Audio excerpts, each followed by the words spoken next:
Hello, everybody. Welcome to Triton-Cup 125. I'm Mari. I'm joined here by my wonderful co-commentator, Moku, and we are super excited to get into the first round of Triton-Cup here with Meow versus Blitz Safe. I'm really excited to see some games here, Moku. How about you? I'm excited too. And y'all don't be like me who gets sick with a cold after going to a LAN. Anyways, I'm really excited to see what Mal and Safe brings to the table. Marie, what do we know about these teams? Anything stick out to you? Um, Not I personally do not know a lot about these teams. I know we're gonna have hopefully very close games because this is seed 8 versus seed 9. So if seeding proves to be helpful as it generally is, then we should have some really close, exciting games for round 1. But looking at both of these teams, there seems to be some really talented players with a lot of different weapons, but I think generally what you will expect to see in this meta game currently. But do you know anything about these players or these teams? I don't know these teams very well on a personal level, but there's two people actually, who stick out to me the most because I've either commentated them before, I've seen them before. On the side of Let's Safe, we have Kaffy, who is looks like a frontline. I see plenty of splatter shot on their Sendo profile, and Katana on the side of Mao. I think I have commentated a team that they were on before, and their weapon pool can be also frontline, but here we are getting into it. Yeah, immediately getting into it, here we are on Umami Zones. We weren't able to really talk about map modes, but this is a pretty well-rounded one. I think it's really good. And we're seeing some really cool comps coming out from both sides. One player already went down on the side of Meow with that splash player, but I do want to notice that E-Leader player can be so disastrous, but looks like right now they have to worry about the front lines on Blitz Safe instead of the back line because they're pushing all the way up, getting the score almost to halfway currently, Moku. Indeed, and what we're seeing here is Blitzsafe going for that lockout, but Mao starting to mount their own offense as we see Splatana Stamper coming up and trying to take some points of their own. The zone going back to neutral for just a split second, but it looks like Mao is going to take the zone right now. And now they can get points of their own. Yeah, really good that they're able to do that. Once you get past that halfway point, it's really kind of a like, we need to put in penalty right now. This could be really bad. But ooh, that E-Leader getting a really good shot on that pen player, but unfortunately going down. Could have been really big, but unfortunately with 3 players down on the side of Blitz Safe, that lets Meow set up onto their dome area over here. That splash trying to get that crab set up, that can be so lethal if they get it set up on zone. And here we go, there's the lead shift as they pop that crab in that mighty spot, Moku. After going down to Crab as Crab gets obliterated by the tri-strikes, but even the person who launched those tri-strikes that's gone down. And with Mao in the lead, all it would take is for Blitzsafe to make a miracle push to just clutch it so that they can have a chance to win the match. And what do you know? They give Mao penalty points as we see Slosher doing their level-headed best to get the zones back, unfortunately going down to Roller. Yeah, it's looking like this isn't a great position here for Blitz Safe, as even though they're able to get those penalty points put back in, still pretty strong lead that Mao has, and just continuously pushing them back. They're able to punish that splash and able to punish that sword too. Maybe this could be a really good position here as that Roller has to jump back. able to get one, maybe able to get another here. They do, but they get Ooh, to trade, and it lets Blitzsafe get back into the zone and get this positioning if they are able to hold it, though, with the two down position, Moku. indeed. And that was a nice double on the side of... Oh, I forgot the name of the weapon, but we see a Splatana weapon... Sorry, Splatana Wiper. Yeah, the Splatana weapon, sure. Going towards the silo. And with their zip ready, they pop zip, and... Ooh, what is this trick that they're doing? Ooh, but I guess they didn't get anybody as they get camped by E-Leader. Neo is standing on business, helping their team reclaim the zone. There's a lot going on here. Ooh, Valencia going down! That was a Yeah, this nice E-Leader jump doing camp. a really good job right now, Moku. Getting those really nice snipes. I mean, that's what you want to see from the E-Leader, but it's always super thrilling to see them do. Hopefully trying to get that crab, but no, unfortunately is not, so they have to push back here. But they do go down. It's just one player left alive here. They have those strikes, but they're not able to live, so they go down with strikes. No cooler, meaning no fast respawn. They're going to have to get those back. We have 1 minute remaining, and they got penalty points down a little bit, Moku, but they weren't able to actually go into their point total or anything like that. So this is still an uphill battle for them, and we're nearly to 30 seconds left, and they're still struggling to get back into mid. Indeed, and this can look like... This can still go in anyone's direction. But we have a wipeout on the Ooh. side of Blitzsafe as Mao goes down. And at this rate, Mao would need to mount a miracle push to regain the zone, because that's all they need to do if they want to take the win before overtime. But if Blitzsafe keeps zone, there's a pretty good chance that they'll be able to keep it. But we see Slosher evading a member of Mao. Can't remember, one of their wipers. Zip coming out. Ooh, but are we going to see the miracle push? Are we going to see them save the zone? Yeah, they need to Because get the zone right now. Time's running out. They're trying to fight for it right now, but it doesn't look like they're going to get it. And Mal gets the zone right at the last second, able to stop the overtime push from Let's Save and keep the win for themselves, getting us to a 1-0 position right now. So Mal's only going to need one more win, Moku, to win this set. But I think the number one thing I'm thinking about right now is, what do you think Blitzsafe could do better in this zones ramen game that we have coming up next to potentially get the game back into a position where they can take it to a game 3? it's hard to say because this set just started. I can't Mm. really analyze how they play just yet. But they do have a very strong push in general. Like, they know how to push, they know how to lock you out.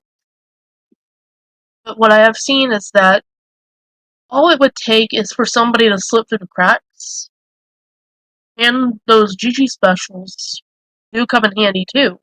You could say that about a lot of teams, but this is just what I'm seeing, so I can only give like a general overview. I don't have like a play-by-play analysis, unfortunately. Not yet. Absolutely. I mean, in these really fast games with these thrilling comps, everything's happening one by one. It's can be a little hard to identify one thing from a match to be like, okay, this is what's going to win them. Splatoon's a game all about how it's kind of just split moment decisions that can win you a game. So hopefully Blitzsafe is able to get that back in their favor. They had some really good potential pushes that game, and I really want to see some more E-Leader action. The E-Leader was cooking, Moku. They were. Like, they... Was it them that got that double, or somebody else? But a good E-leader, to me, not only looks out for their teammates, and this one definitely did. And you could say, well, again, one also knows how to jump camp, but we're about to get into it. We're about to see what else they can do. Yeah, so far looks like about the same comp, I believe. Nothing that I'm noticing here personally being changed up, but I do want to say I think we're talking a lot. Oh my gosh, wait, never mind. Ooh. Forget the commentary. Oh, They're did I going all in. They're trying to get this win from the get-go. You know what getting immediate wipeouts. You know what I said about them making pushes? They know how to do that. They know how to do it with the frame one wipeouts, but all it takes is for now putting out now giving them some crab tank. But it was so quick. I was like, wait, what? I was just scared. But okay, so Kaffy managing to take out a member of Mal, but going down as well. Mal was trying to mount their own defense here and trying to reclaim zones, saying, no, you can't camp out in our place. Now the zones are neutral. Oh, never mind. Yeah, Blitzsafe showing a different side that we didn't see of them, putting on the aggro, getting 2 down when they were just trying to get that position, and it's just the Pen player. Oh my gosh, this is not what you want to see with 12 seconds left on the clock. They're going after these jumps, making sure they don't have any position, any potential to get into the zone. Immediate 100-0 knockout from Blitzsafe, showing us that this is their map, this their game, and they're taking us to 1-1, Moku. We're going to a game 3. Indeed. GG's both teams so far. And I can't wait to see what team takes the set in the third match. So, like I said, Blitzsafe knows how to push. And I didn't think that they'd be this aggressive. So, having some more of their gameplay showed to me, it shows that they have a lot of coordination, of course, but you don't see a lot of deviation from, okay, mission number 1, hyperdive it. Just full send. And you see what happened to Mao. They just get decimated, obliterated. Frame 1. What do you think? What else have you noticed? I mean, I think you summarized it pretty well. I loved the special usage from Blitzsafe that game. I noticed how Mao popped that crab tank to try to get that position back in, and there was the immediate bubble popped on that elbow, kind of stopping the crab from having much of an impact, being forced to use those bullets on the bubble instead, not really putting down as much pressure as they would have liked. And that was just very impressive to me, the special usage, the coordination, different team than we saw first game. So I'm very interested to see in this Mahi Zones game what side of Blitzsafe will we see? Will we see the extremely dominant game 2 side, or will we see more back and forth like we saw in game 1? I don't know. This could be anyone's game. Indeed, and something I forgot to mention about Kaffy, before y'all beat me up in the audience, Kaffy is an experienced TO's Champions Cup, and other tournaments that I can't list off the top of my head right now. I'm so sorry, I'm not as informed. So, here we are, getting into it, Squad Zones, Mahi Resort. Are we seeing any comp changes that stand out? Yes, we are. Something I want to notice, that roller player has switched from roller to the cooler rapid, so now Mao has cooler on their side and an E-leader of their own. Blitzsafe getting the first cap here, getting down a little bit more than 20 points, but should be losing the zone cap here in favor of Mao, as Mao starts to get set up here trying to get their specials. That Dreadringer doing a really good job just hanging out, but does get punished. So this should be a lead shift here, but this early in the game, these lead shifts aren't that major because, you know, little lead, plenty of time left in the game. And might I just say, I love the movement tech I'm seeing from the splash on the side of Mal, I think it was. Yeah, it was Mal. Keep forgetting the colors, but we're seeing Dreadringer come up in here trying to set up some sort of. Oh, they also have a crab. I wonder if we're going to see a crab battle this game. Love to see crab battles, but Blitzsafe takes the lead. And what do you think, Marie? Do Yeah, you think they're going to hyperdiver? well, they look like they're trying to. This Dreadringer doing a really good job taking this spot in their corner right now, preventing anyone from pushing up. Lead's going down really quickly, trying to get the pick on that E-leader, but unable. Unfortunately, is not able to, but that pressure was enough. 10 points remaining. Is ticking down fast. Only 2 members left alive, so this should be a zone shift here as the E-leader is forced to back up on the side of Mao. But wow, what a push from the side of Blitzsafe Moku. That is a massive lead to see this early in the game. Indeed, Litsafe does know exactly how to push, but Mal knows how to take it back when given enough time and space. Taffy going down to Splash, but also going down to Neo on the E-leader, which is they're being chased by Zipcaster, but not for long. You want to use wrong pronouns. Mm-hmm. I don't know if it's pronouns, I'm so sorry. So, Mal keeps it. Mal doesn't have any never mind. I was gonna say Mal doesn't have any more penalty points, but they have been given 50 of those. You know, commentator's curse.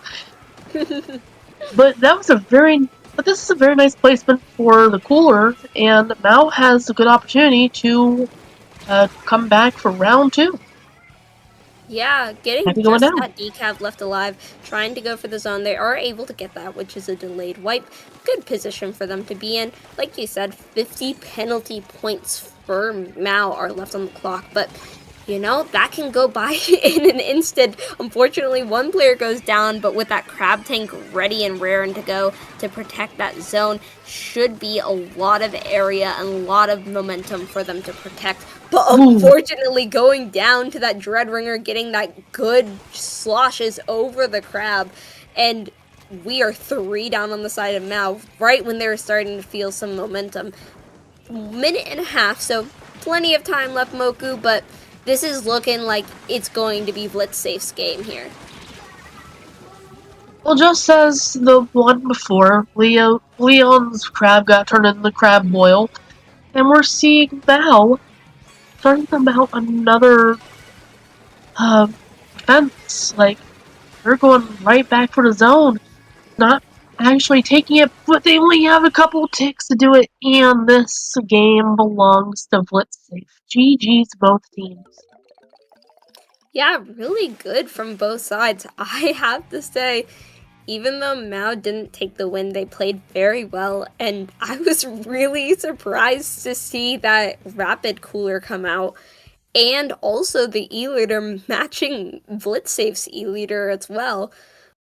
It made me a little confused for a moment because I saw the E-Leader and I was like, whoa, wait, am I looking at the wrong team here, Moku?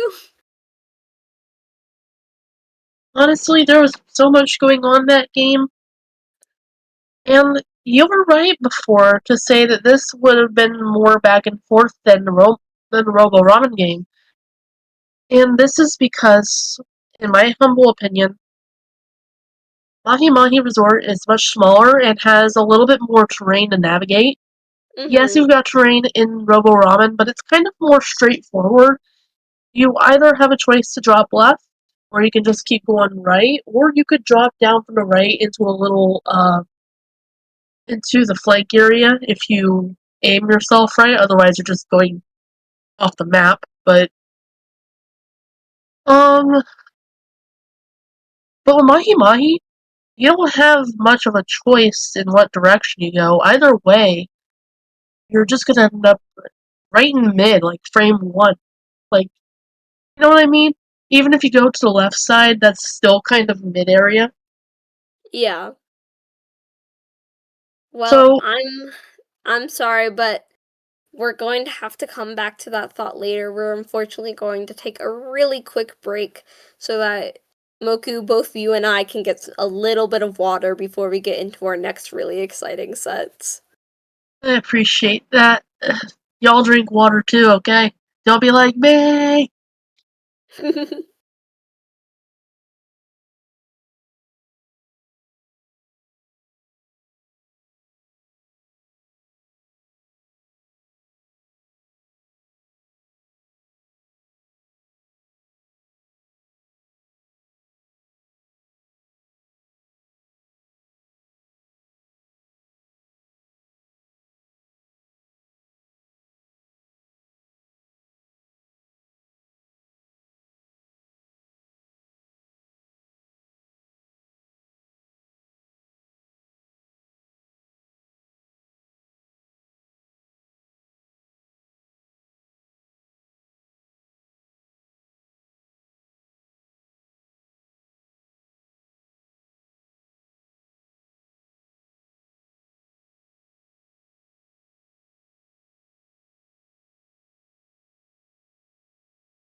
Did y'all hydrate yet?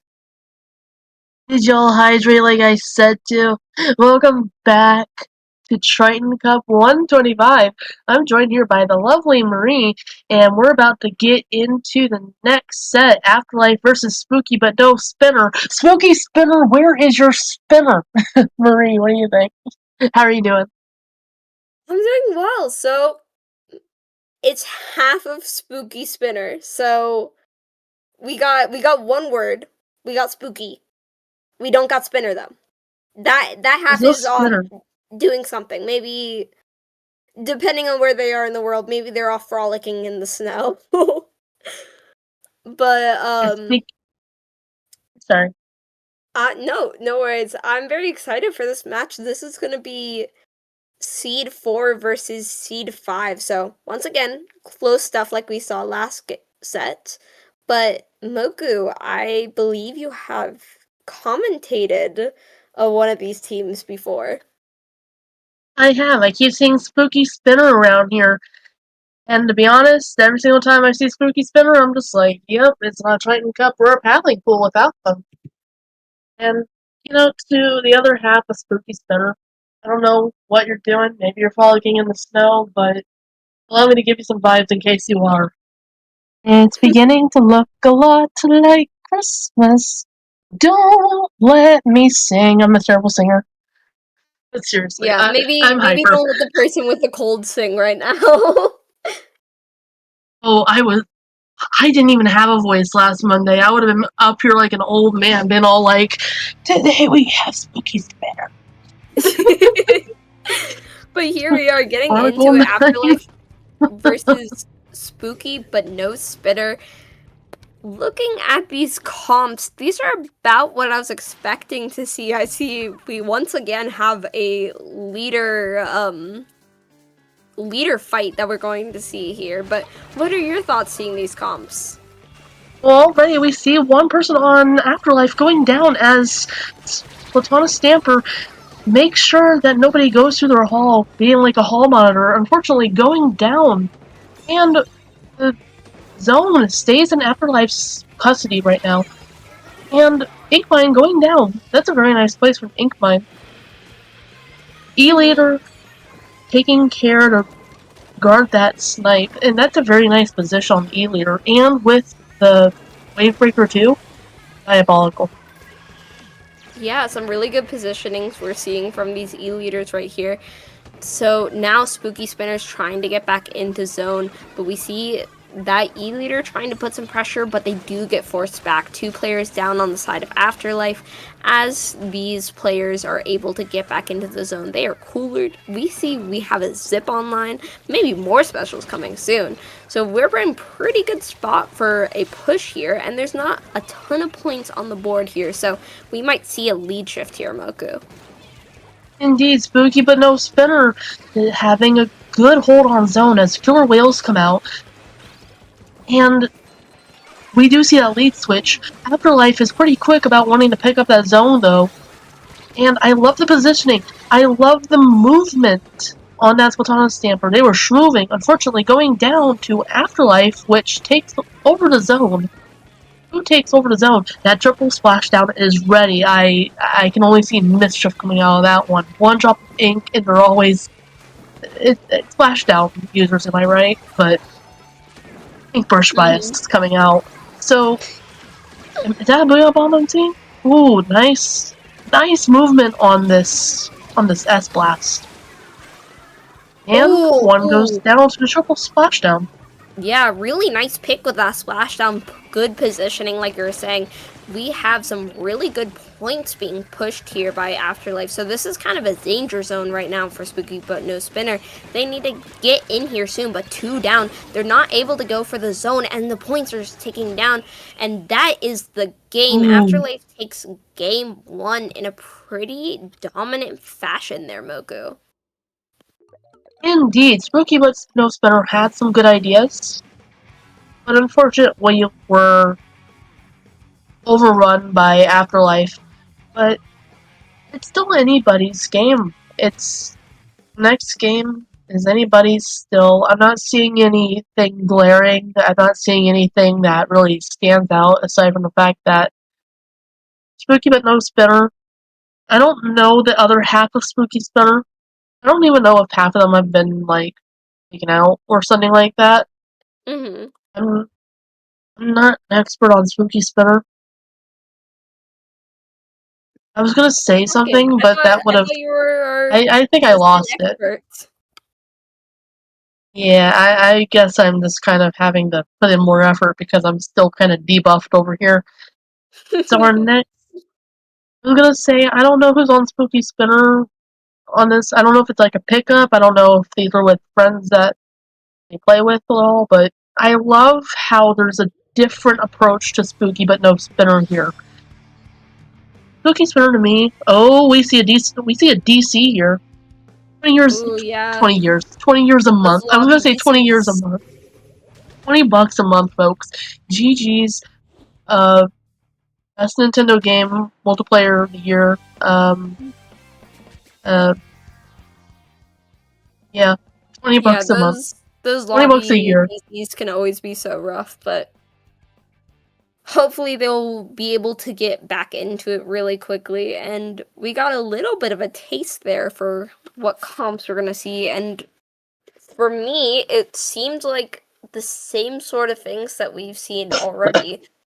So I think it's going to be up to Spooky but no spinner to make a bit of an adjustment here if there's no comp changes or anything.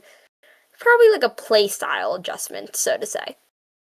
Hyperdiver, probably. Um, maybe. We I don't know. You can always see crazy things come out of these really good players, so I feel like I'm going to try to guess, but whatever I come up with isn't going to be as good as what they're going to come up with ultimately. So I just know that they're going to give us a good show, Moku. Indeed, indeed. And I can't wait to see what Spooky but no spinner is going to do here. Are we seeing any comp changes that stand out to you? I do not notice any comp changes. The one thing I do notice is that blaster from first game. It was the short blaster. Ooh, looks like something a little Ooh. weird is happening here. Maybe some lag, but I noticed that short blaster being switched out for S Blast here, and Oh, we see another DC. unfortunately have a DC here, so gonna be another try. That lobby DC does not count, so this will be their first replay here, so another 20 replay. bucks. $20 a year, folks. GG's 12 out of 10 game. Nintendo is best company. Let's go.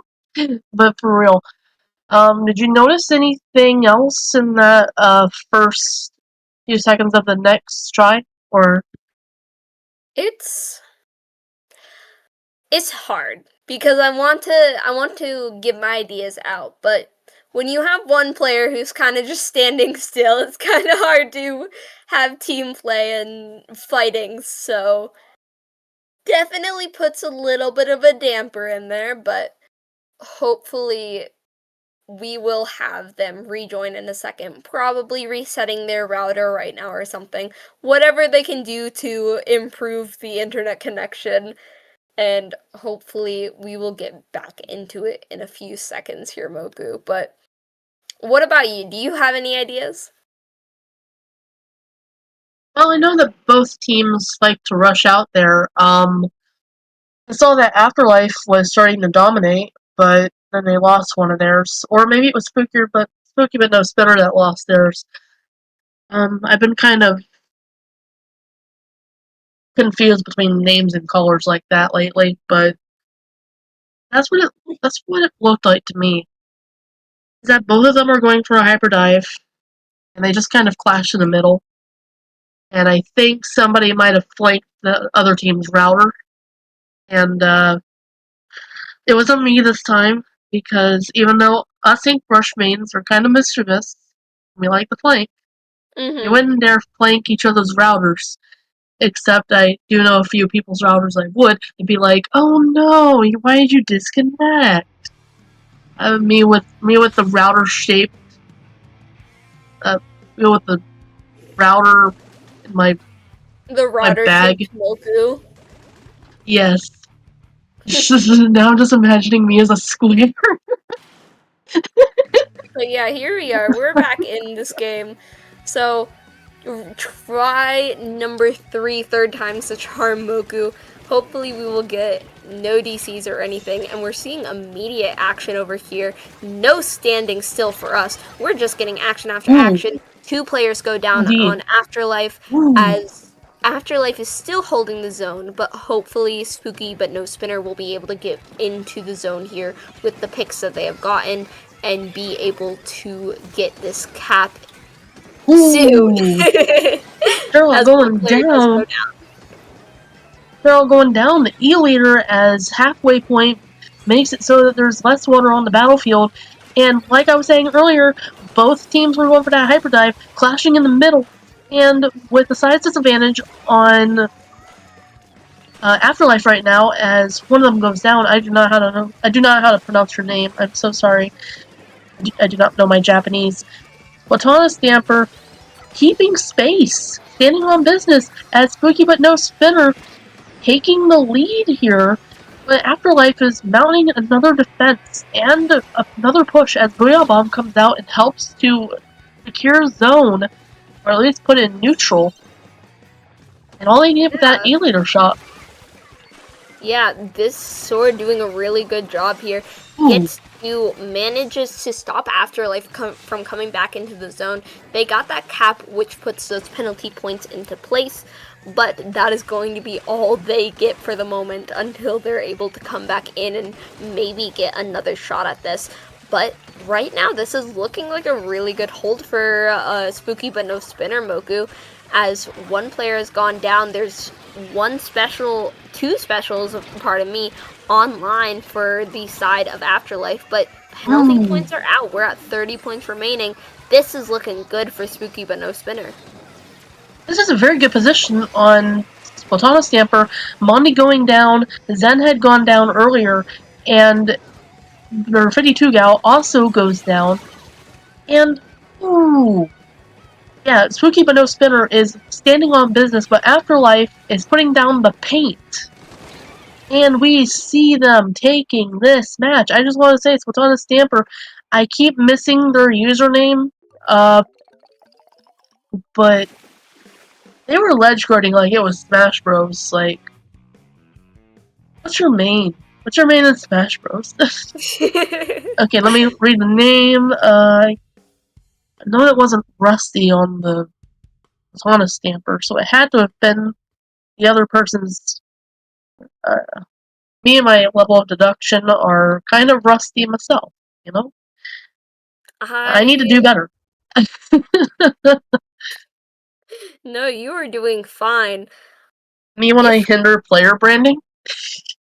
If I am correct here, I believe that the sword player is actually a player from Spooky Spinner. So now we have Spooky Spin. That's what we got. We are missing one part of Spooky Spinner. But I believe the sword player is Miona, sorry, my apologies, who did a really good job camping those ledges, like you said. I was really impressed with their gameplay there. And just how well they did preventing Afterlife from dropping into that zone, kind of camping those important spots so that if they did drop, they're kind of just splatted immediately, Moko. If I'm seeing this correctly, it seems like one of them reason why there were disconnects was because somebody had their switch overheating and crashing, so the switch is in the Oh my freezer. gosh. Oh no. Oh no. Yeah, you might want to get that fixed at a local shop. Don't give it to Nintendo, they will just replace your stuff. especially if you Put like the have Switch a in the freezer. sentimental value to it. But Your Switch is too warm, put it in the freezer. it's burning your hand. Put it in the fridge. Yeah. your your If roommates just come along, just like, why is your Switch in the freezer? if you're warm, they're warm too. Put them in the fridge.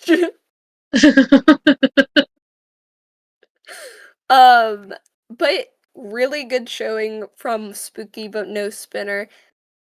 I But yeah, a little bit of disclaimer: you don't want to put it in the fridge or the freezer. You're gonna damage it more. Just let it cool down. I'm sorry for cutting you off. I just wanted to give out that no, PSA. So it's like you never know when somebody's listening and going like, I have the same issue. I'm gonna put it with the ice cream. Don't do that, please. Don't do that. Actually, I hold no responsibility for if you decide to do that anyway. Um, and I'm so sorry, Marie. I am just way too hyper and impulsive today. no, you're okay. I think it's an important disclaimer, you know.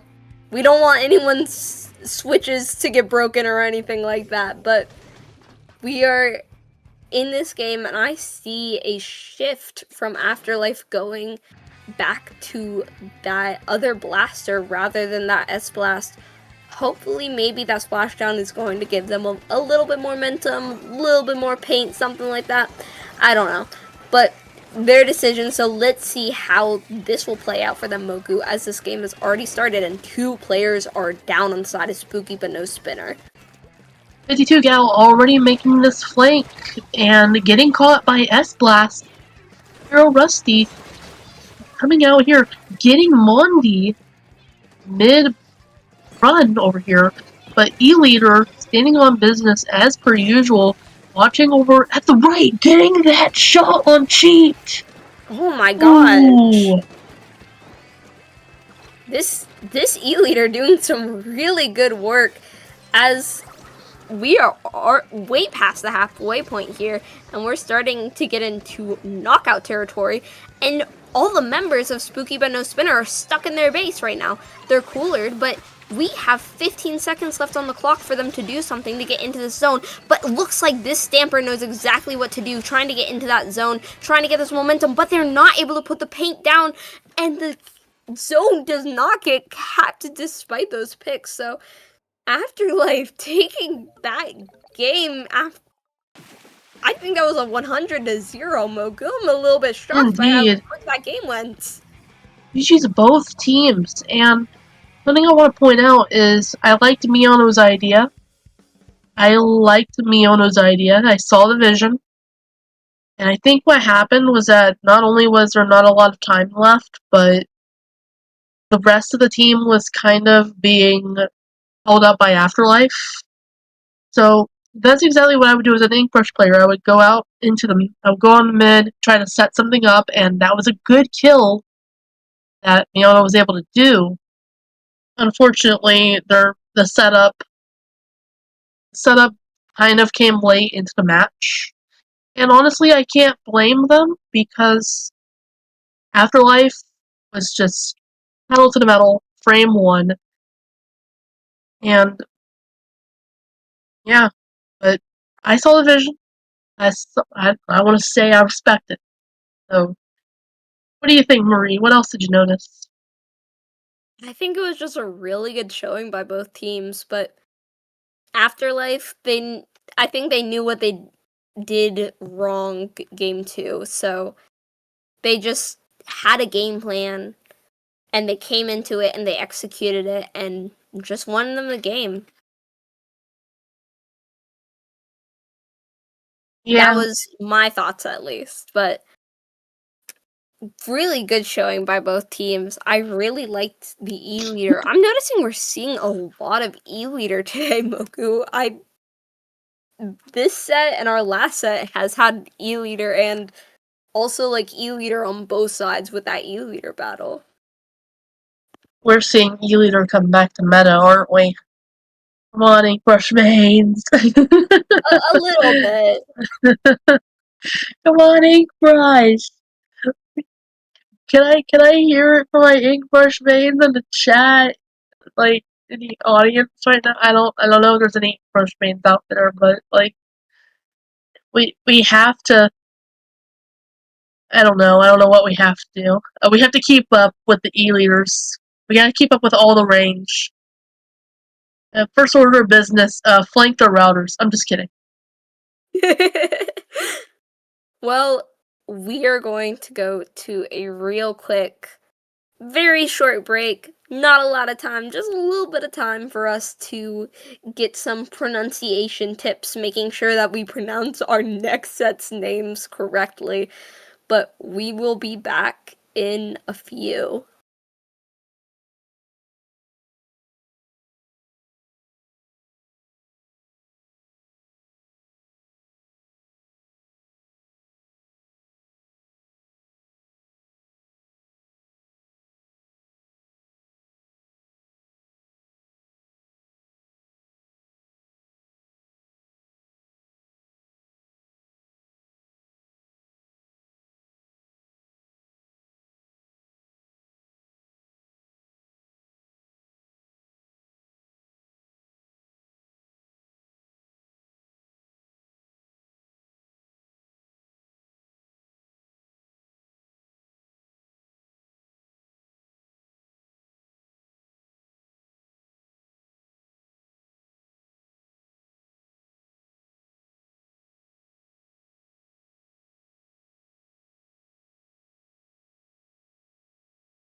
Shit. Can I lean in? Yeah. Rudolph the red-nosed reindeer, he got audited by the IRS. Bum, bum. And we're about to get into it. We got a little bit of speech class. And Marie, how was it pronounced again? Tompet de fun? No fun? I versus Chopped Chopper, Saku. Yeah, I got told how it was pronounced 30 seconds ago, and then I got made fun of for how I said something else. So Oh I think no. my brain's still stuck on the other thing I was trying to pronounce, unfortunately. But I Tompet, believe Tombet du Fun yeah. versus Tompet do fun. Chopped yes. Chopper. Hopefully forgive.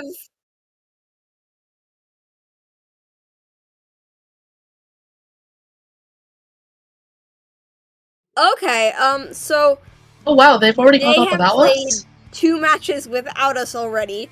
Apologies for They the left us little behind! silence moment. We were getting informed. So we are going straight into the action. We're 1-1 right here. Going into our Brine Zones match right here. I see that roller player. I see that bamboo. I see backless on this map in particular, Moku. What do you think about that? Oh yeah, they are definitely backless here, and we're seeing S-Blast, nice positioning, nice retreat here, avoiding everything. Call them Neo the way they're matrixing everything else. But, how close are they in seed? Because this looks like a very even match as we see Tompet do fun take back the zone. But Chopped Chopper is coming up over here. We see a crab tank come out, Marie. Yeah, so these are Seed 2 versus Seed 3. This is going to be a very close match, as if you couldn't tell by the fact that 1-1 and we are immediately going back and forth with the zone control here with how much time we've had currently in the match. But right now, it looks like it's Chopper's turn to push up here. That roller doing a really good job avoiding all the damage around them, trying to kind of just keep an eye on these drops here, prevent anyone, but looking like they will have to back up. Unfortunately, does get punished from Tombet Dufon being pushed up here, but they do get punished also by that bamboo. These are some really close teams in skill level here. I know we're gonna have a good match if it's not already obvious by how good this set match is going already. Oh, it is definitely back and forth. Tompet do fun taking back the zone. Splatana Stamper. This is the second Stamper I've seen today, maybe the third. And one of them going down. 3 triangles. I don't know how to pronounce your name. I do apologize. Vladdy BH coming up with that roller. Nice movement tag. Unfortunately, going down to Patent Noir. Patent Noir on the S. Not the S Blast. I'm sorry. That is the Splash Shot Jr. Shot Jr. coming out here with the Wave Breaker, almost getting taken out by that E-Leader. And Tompet do fun keeping the zone, maybe going for that lead switch here if Chopped Chopper take it back. Yeah, so far looking pretty good. We have that lead shift going in, but it's never done until it's done. This lead could be big. It could also go away in less than a minute. You never know in these matches, but 2 members down on the side of Tompet du Fun, and the players are forced to jump out as Chopped Chopper is starting to get a really good push here, hoping to see a lead shift here as they push their way all the way up into that elbow area, trying to keep the members back, almost getting that pen player, but unfortunately the roller does go down here, Moku. I would love the positioning on this E-Leader as we see the lead switch for Chopped Chopper to take the lead, but Tompet do fun. Ooh, Kenshin going down. They're not too far behind. That's a nice double as Fly goes down Ooh. to Splatana Stamper. And do we see this crab tank being turned into crab boil? Not yet. Oh, nice shot. Little later they do, but this is looking pretty dire for the side of Chopped Chopper. Like I said, it's never done until it's done, but all these lead shifts going back and forth, and now points are going down, and we're in the knockout territory. That's so dangerous right now, but hopefully they'll be able to get the zone here as this roller is trying to, and they are able to, but looking at this, the members of Tompet Du Fun is kind of separated on one side. We see a little bit of a 1v1 happening there between the Stamper and the Bamboo. Both get traded out. The zone is still Chopped Choppers, but this map is looking so funky in the positioning of all the players.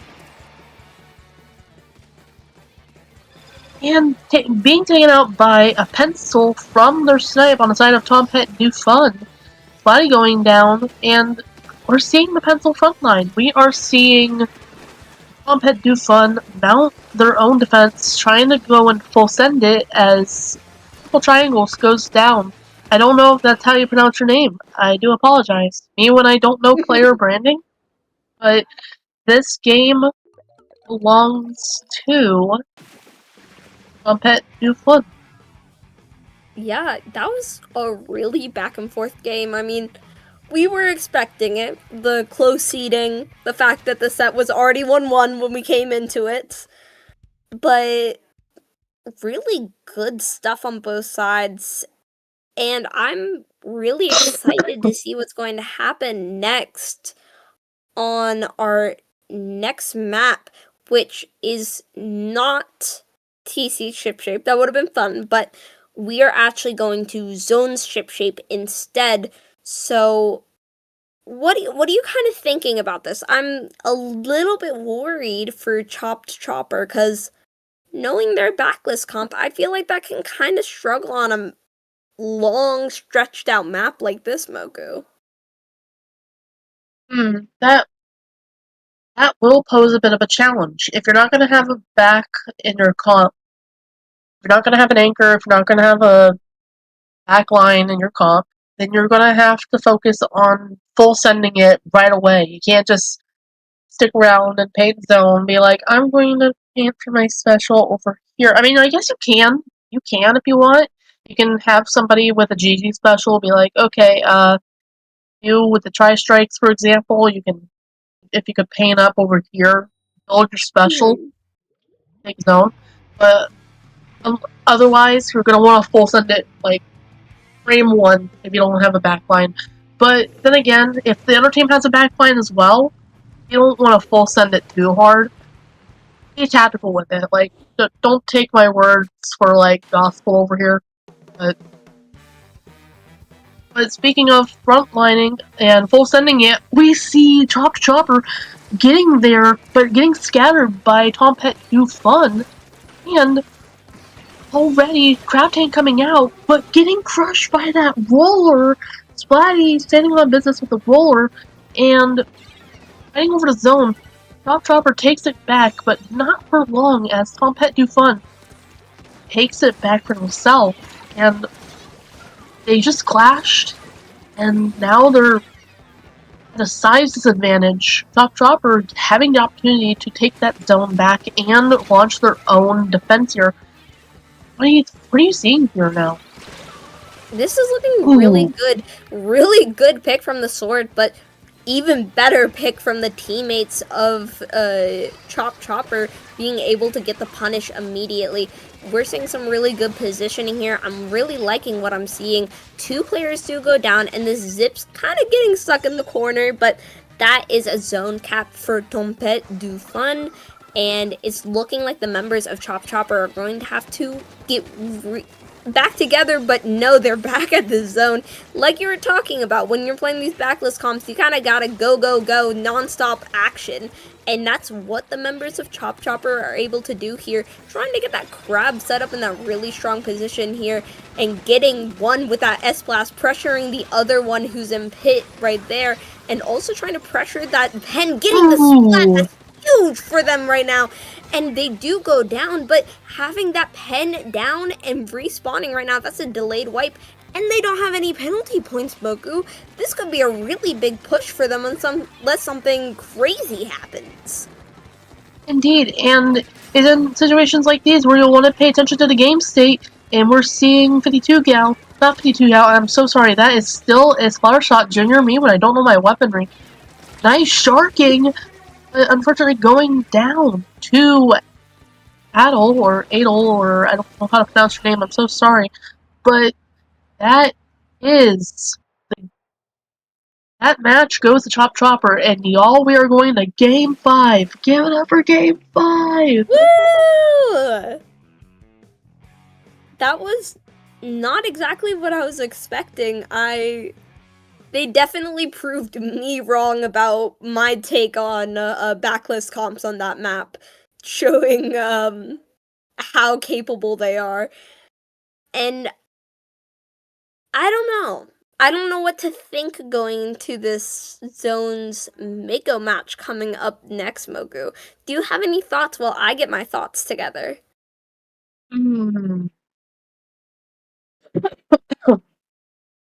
Sorry, I just had to cough there for a moment on mic. Let's see here. What do I think is going to happen? Well, let's start with what we know. Mm-hmm. This is a very high-level gameplay. You've seen these super jumps. They're really fast at the last moment. It's kind of a hallmark of high-level gameplay. And you said that they're both seed 2 and 3, if I recall correctly. Yes. So I think it's going to be evenly matched. Mako Mart has a lot of terrain, and you're going to want to have plenty of swim speed. So, let's see here. It would be kind of difficult without a backline to really get a footing here, because you have to navigate more terrain than you would on ship shape. And if you don't have an anchor to keep things together, it can easily fall apart. Oh, is it Robo Ramen now? Yeah, we just got told that we are actually changing the maps because they already played Mako earlier in the sets, which is one of the matches that we missed. So we are going to be shifting instead to ramen, which I feel like a lot of the stuff that you're talking about does come into play on a map like this. It's sort of similar. Or maybe it's just a color scheme that feels similar to me. I don't know. Robo Ramen does have plenty of terrain, but it is smaller. So you could probably get away with not having an anchor, but it will make your life harder. And there's a lot of places where snipers like to hang out. There's a little snipe area, I think on that glass wall on both sides, which is where you want to put your crabs, you want to put your splatlings, your chargers, but if you don't have any of those, if you're not going to go with a backline, have plenty of GG specials handy, because this zone's pretty big, and the flanks will make your life harder, unless you know what you're doing with them. And we see Pencil, and we see Bamboo. Okay, so we do have backlines on both sides. I swear they're listening. But all jokes aside, they're going right for it, Marie. Yeah, I would say I'm not sure if that Bamboo does the same purpose as that Pencil. Definitely with a lot shorter range, fights a lot more too. But right now, Tombet Du Fun is on the backseat currently, not getting the first cap, but they're not pushed back all the way or anything like that. This roller here pushing up with that bubble, getting it into a really good spot, getting one player there, really good push, and as the rest of their teammates are trying to push in, but it looks like it's a little bit of a standstill here with 2 players down, but oh my gosh, the Bamboo doing some really good work in the corner there, getting 2, but unfortunately does not look like anything is going to come from it, Moku. That deal going down as we see Compet, Compet. Me not knowing how to pronounce it anymore, but Homer taking it, uh, taking a kill down there, and a Booyah Bomb coming out, and unless Chopper can come up with a way to do a miracle push, then this might be. Ooh, I don't going down again. This might be Tom Pet Do Fun's set here as that's a nice double on the Splatling side. GG's both teams. Yeah, that was a really sudden win. I was expecting it to be a little bit more closer, but can a comp like that can be really rough on a map like that.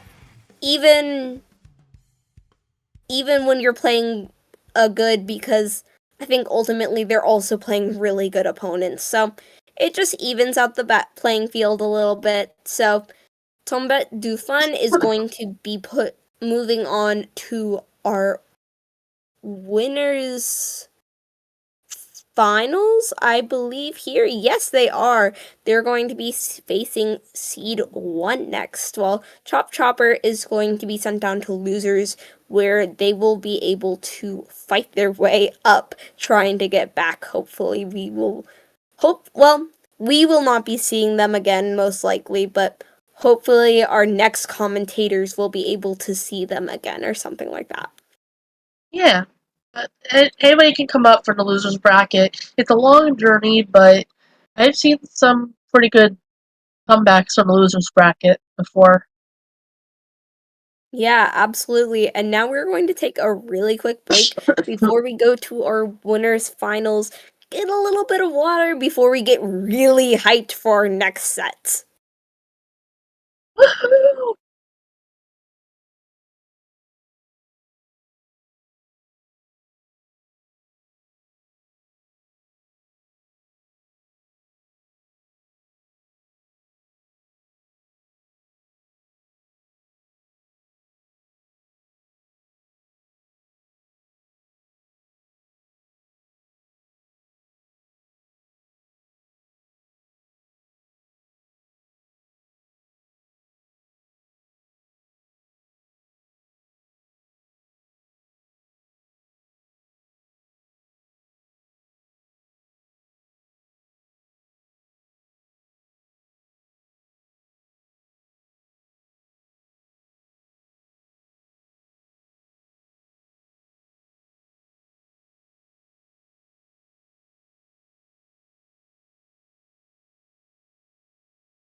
Hello, everybody, and welcome back to Triton-Cup 125. We are here with Winners Finals Habibi Investigation Squad XL versus Tombet du Fun. And I am joined here by my lovely co-commentator, as I have been for these past few sets. And we are very excited to get into this Winners Finals, aren't we, Moku? Yeah, we don't be like me who doesn't hydrate. We're going into Squad Zones on Robo Ramen, like you said, Habibi Investigation Squad XL versus Stop It to Fun.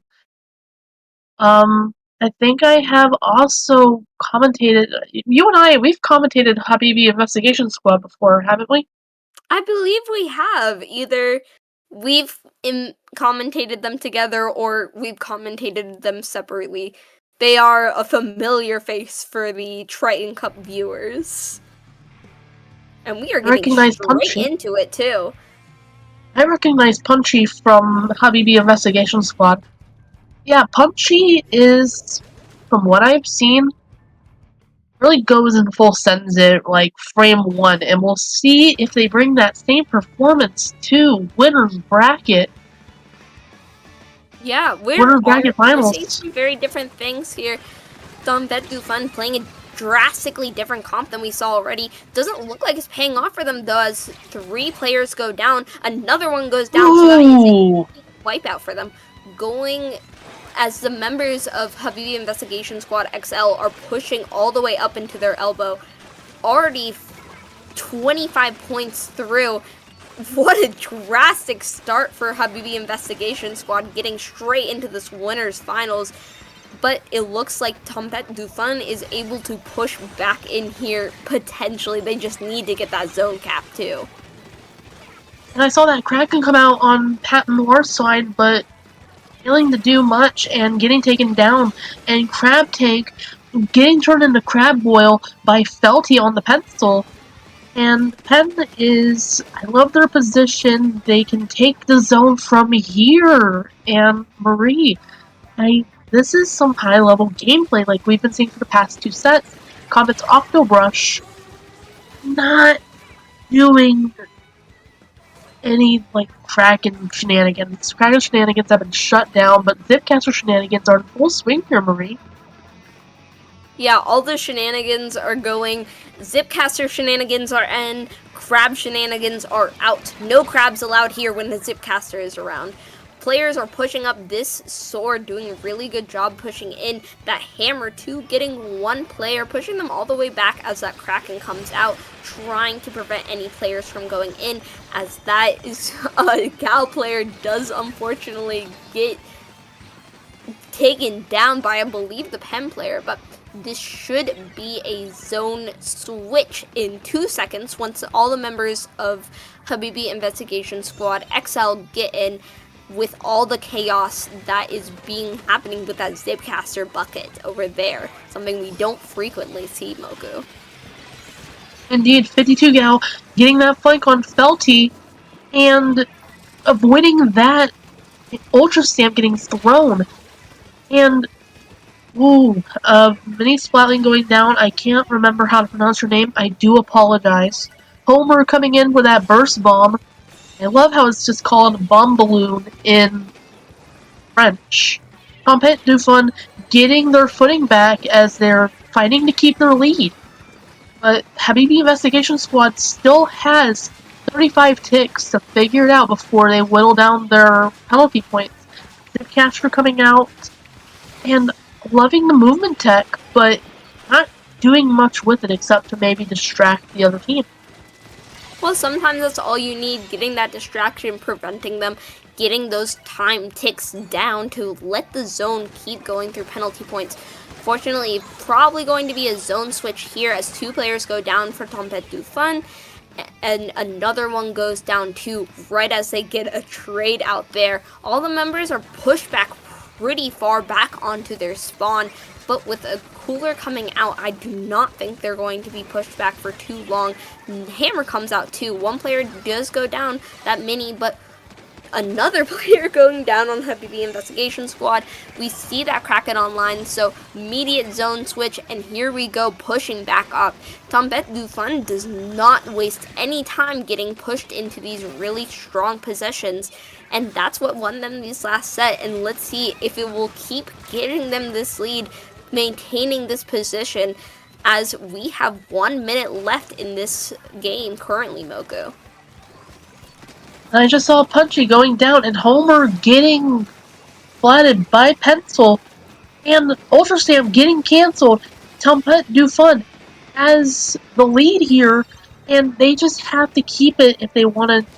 But unfortunately, they do not avoid the penalty points, as I'm so sorry, my teams have been messed up. I'm so used to Tombet Dufun being yellow. So Habibi Investigation Squad. Okay, wait. Marie, I might be a little bit confused with the colors and stuff. I'm so sorry. But Felty goes down to 52 Yao. Yeah, it's all good. So right now we're in a really good spot with Tombet Dufun coming into that zone, trying to get it back, as the penalty points are currently going down for Habibi Investigation Squad XL. This is the last 5 seconds. This is really important, and with 6 points remaining, and it's just that Kraken, they're not going to be able to get that zone, and the game goes to Habibi Investigation Squad XL, taking that first game quite unexpectedly. It felt like, Moku. It was a bit of an uphill battle for them. Indeed, and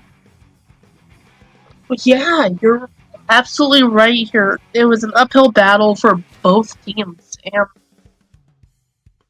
wow, that was just a lot that's happened. Wow.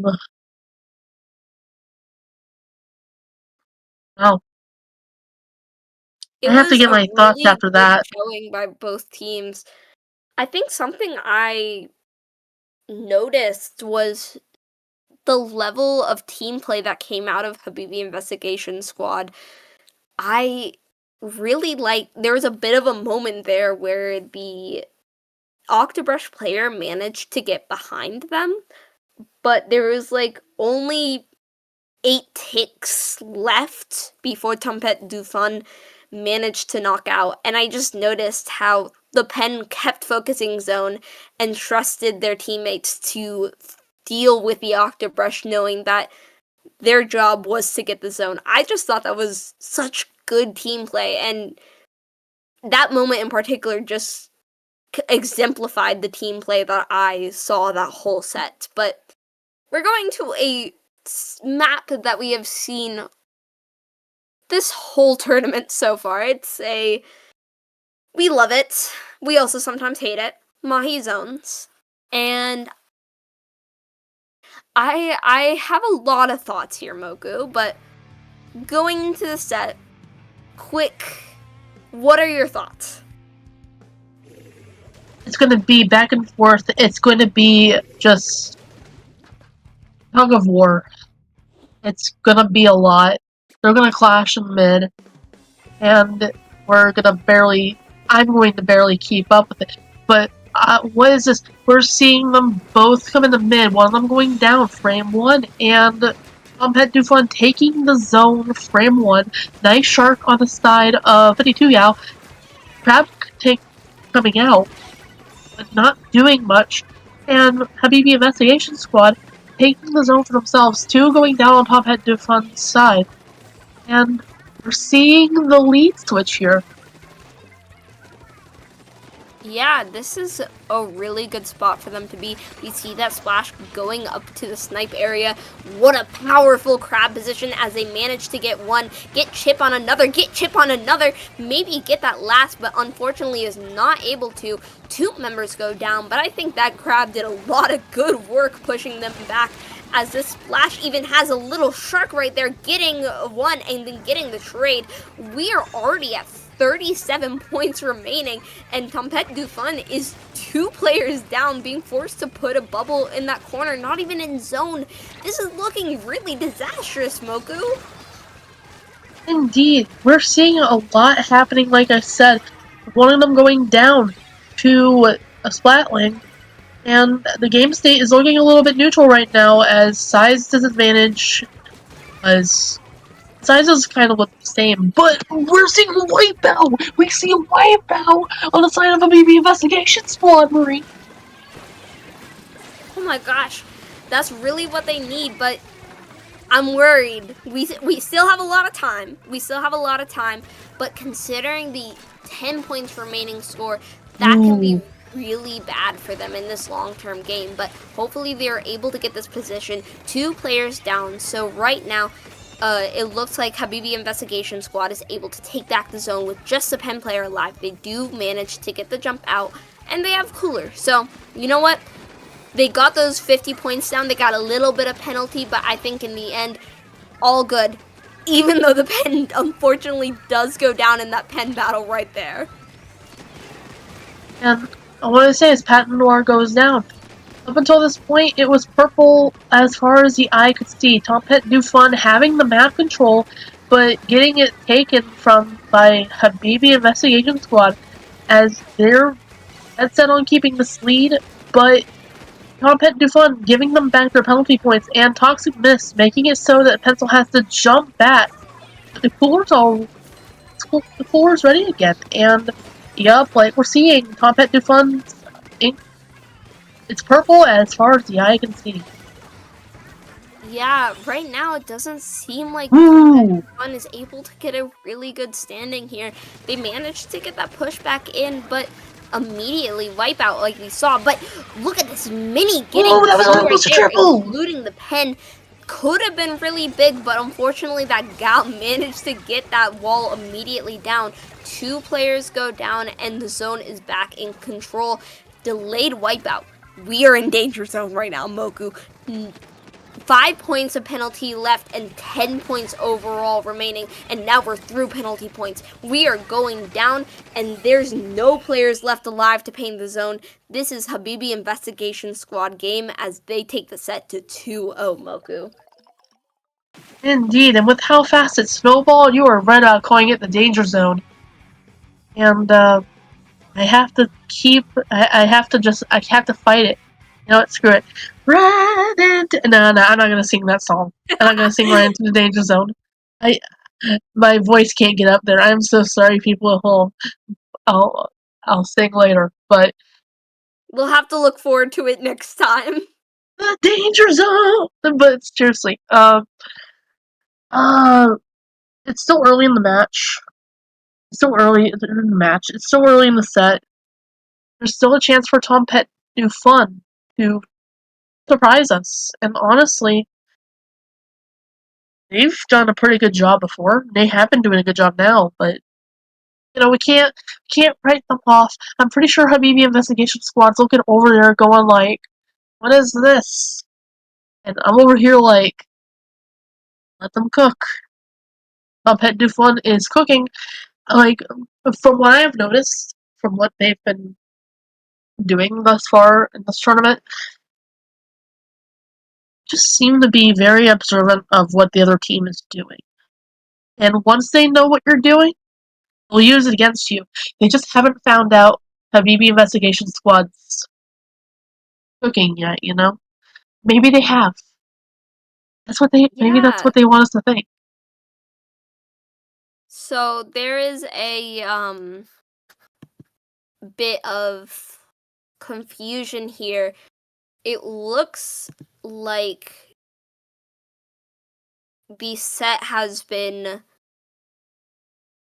marked as finished on Sendu as we are currently trying to figure out what's happening right now.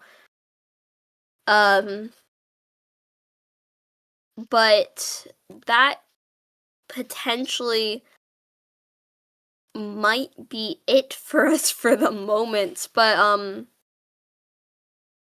just continuing to talk about it while we're trying to figure this out, Moku. I think a player that I want to highlight from Tompet Du Fun is their mini Splatling. I felt like their mini Splatling had a lot of really good moments, a lot of really good plays that even though they might have not taken off, it still did a really good job for their whole team. and that was a very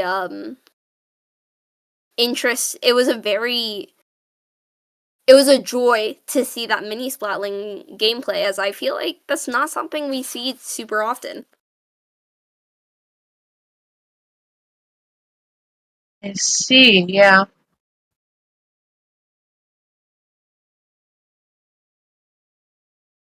Um, as we Yep. are still trying to figure this out, unfortunately, before more gameplay, they will have to keep listening to us for the moment, Moku.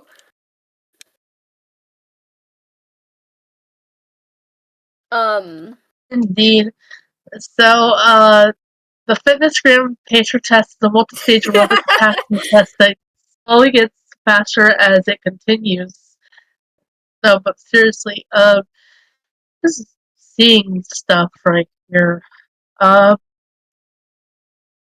see. Yeah, I don't know what to say about that. Somebody's trying to gentleman some stuff, and I don't think that's something that you don't usually see a lot of gentlemaning around here. yes. I Well, see. it looks like for the moment we are actually going to go on a break while we are trying to figure out these issues. So that unfortunately will be the note that we are ending our block on. Moku, where can the lovely people at home find you? Y'all can find me at.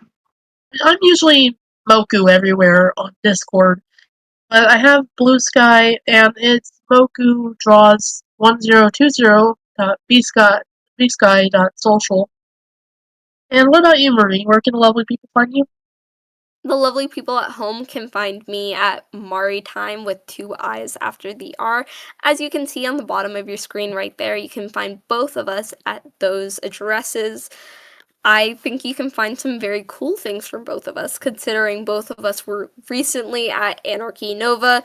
Shout out them, it was a really fun LAN. So make sure to follow us if you enjoyed, and we are very excited to pass off to our next commentators, which will be IMAD and Pat. So don't miss the amazing stuff that's going to come up next. Indeed, and I want to say, real quick, Marie, thank you for commentating with me, and shout out to our lovely streamer, Naga, for being a great streamer. Couldn't have done this without y'all. Yeah, absolutely. Thank you guys so much. Yeah, well, no problem.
Hello, everybody. Welcome back to Triton-Cup 125. We did a little bit of a trick, a little bit of a prank earlier. We're actually still around. You're never getting rid of us. So it is me, Mari, and I'm joined by my lovely co-commentator, Moku, and we are in losers semis right now with Chopped Chopper and Afterlife, two teams that we've previously saw already, Moku. And first game is going to be Zones Mako. What do you think about this set before we get started or get any far into it, Moku? As long as nobody gentlemen's a best of three, we'll be fine. But we got pushed back in here because of that. but, but that's what happens when you're in top level.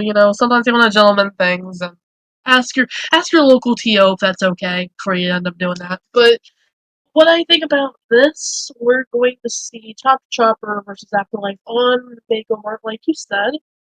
Flat zones. Well, we've seen both of these teams fight already, and it's gonna be hard to say what to expect out of them.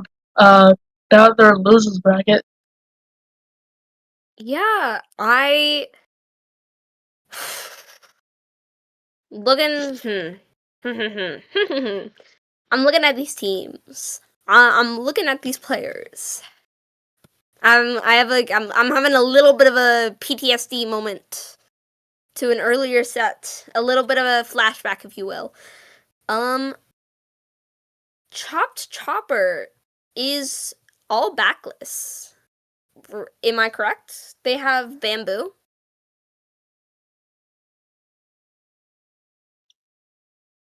Hmm. Bamboo's pretty good for this.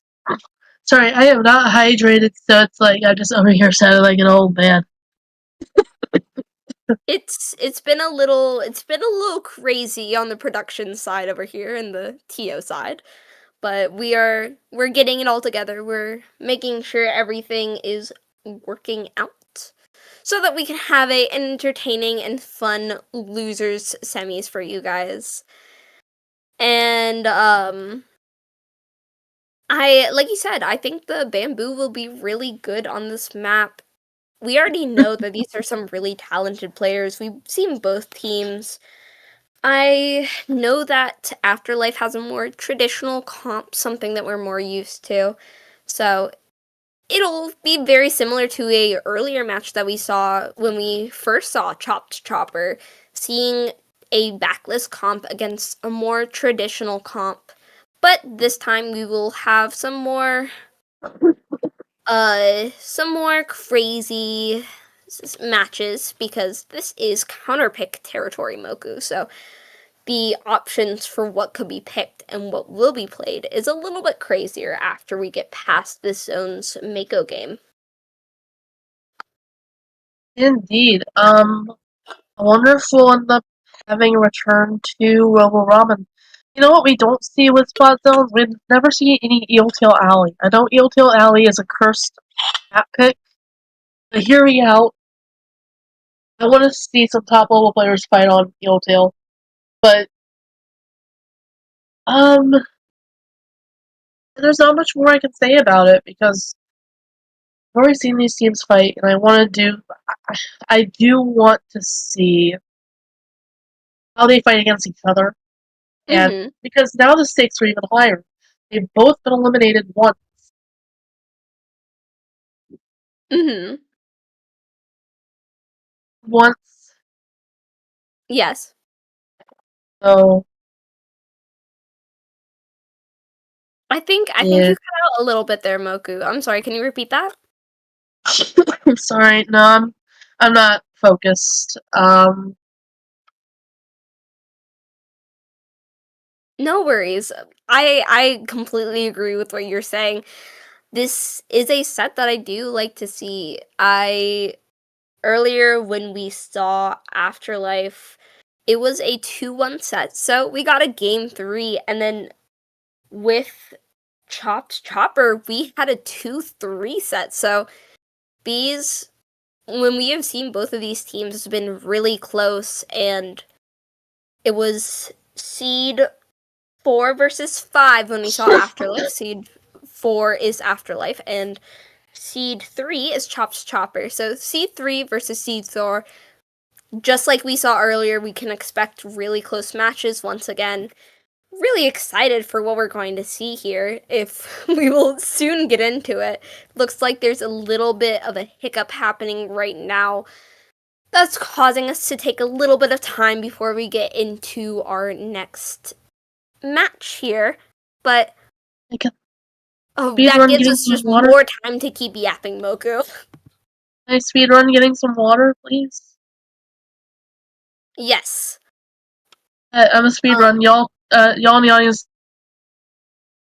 We can take a big group sip of water. Make sure to always hydrate.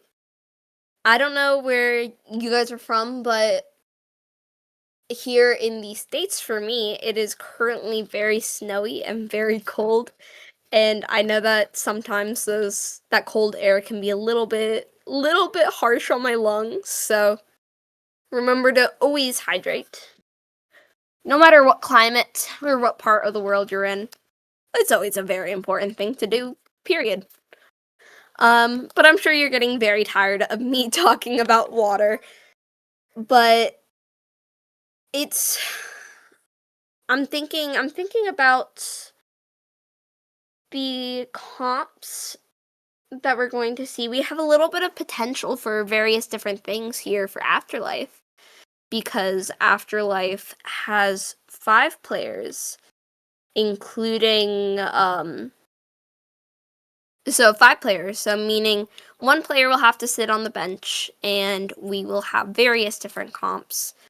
It's always nice to have 5 players, considering that if there is a DC or anything, you have a backup, and the show can continue regardless, just like we saw earlier in the tournament with another team, actually. So it'll be very exciting to see what sets we have and what weapons we see, considering how variant it can be across the board. So I'm just very excited for this set. It looks like we are having a little bit of connection issues with people getting into the room, so we'll take a little bit more time, but looks like things are finally getting sorted out right now. So thank you for holding in with me, folks, for the moment, as you can just listen to me yapping for the time being. I have water. I'm back. I don't have food. Alternatively, we could turn this into open mic. If you want. Uh, I'll do it. Oh, I want. No, I'm just kidding. I can't get into it. Hold on. Hold on. it's Hold on a minute. it's such a Oh, I want. I can't sing. no, it's I'm not okay. reaching the right pitch. I'm not reaching the right pitch. My voice isn't doing anything right, and I'm pretty sure people in the audience are like, "No, Moku, please stop." And we'll be like, I'm gonna try to cook one more time. Uh, But and I don't think I can. Sorry, I'm it's singing today. I had a lot of yapping about these teams. Do you have any thoughts? Maybe like a fun moment that you remember from our previous set to kind of give a lead in to this set that we're about to have right here. Hmm. Wait, what was your question? I'm so sorry. It's okay. I'm just in a million places all at once mentally, so I'm over here like, huh? Sorry. Is um is there any moments from the previous set when we saw these people um that kind of took your notice, like anything that stands out before we lead into this next set, trying to give people a taste of what they might see before we get into this losers semis in a few seconds. Well, nothing really jumps out at me, to be honest with you. I'm just kind of dying on mic. Um, yeah, nothing really jumps out at me, unfortunately. I don't know why. I've been commentating them. It's like, my ADHD is just kind of strangling me right now. What can I Yeah, say? I'm kind of looking at the players on Chopped Chopper. One thing I do strongly remember is how much I've run into all of these players at different points. Maybe not when they're playing with each other, maybe when they're playing with different people. But both teams are players that we frequently see in Triton-Cup here, and teams that I have commentated several times. So it's always really nice, Moku, to see a familiar face, a returning name. It's always just a nice thing as you get to know the players that you commentate when you're a commentator. And that's definitely something that's happened to me with both of these teams right here. And it looks like we are just about there, so I'm so sorry. Please hold on for another few seconds, and you will not have to listen to us yapping for much longer. You will get those exciting Splatoon gameplay. But we've been Wait, so talking. what? Mhm. Sorry, you go ahead. Sorry. We've been talking a lot today about familiar faces and teams that we commentated before. Have you ever commentated before today, either of these teams, as we finally get into our first set here? I can't say that I have, unless maybe I'm not familiar with people's names. But sorry, I'm looking at the wrong cast here. Sorry, I was looking at the one on Twitch, which has like for me. And they're already off. We're seeing Afterlife and Chops Chopper finally getting into it after like a million years. They did not return to Slab, so things were stuck in time. I don't know how the Slab works. Return to Slab! Looking teams all here with the bowler already sitting on business. Nice movement tech. Really loving the cat strat, is what I call it. Just bouncing around. It's what I do as a brush. And nice bubble. And a nice trade on Sorrel. And we're Yeah, it looks like seeing Chopper is being forced back here, as just that Bamboo player is alive, rest of the players are back in spawn, but Bamboo is able to get back into their spawn, try to get back with their team, get specials back up, as we see two players actually pushing up via that left stack, but one of them does go down. Two players going down into this right area, trying to make something happen, but it looks like there's trade after trade. Pen does go down on Afterlife. That can be really big, and if penalty points are put in place, it's looking a little bit precarious for Chopper right now, Moku. Feels like they're really on the back foot right now. indeed, and S-Blast just avoiding the flat bomb as Monty goes down, and S-Blast taking up space as Chopper takes the zone back, saving it from a total knockout here, aiming for those ink rails and narrowly avoiding another sub. And well, I think they're going to flank the backline here. Size disadvantage for Chopper as Afterlife has a good chance to take back the zone themselves, but they're more on that defense as one of them goes down. Yeah. Finally getting a little bit of ground here. Two players go down, and I believe the last player is pushed out. But it does look like there's still one player stuck there. Does get the jump out, so as another person jumps in, actually, pardon me.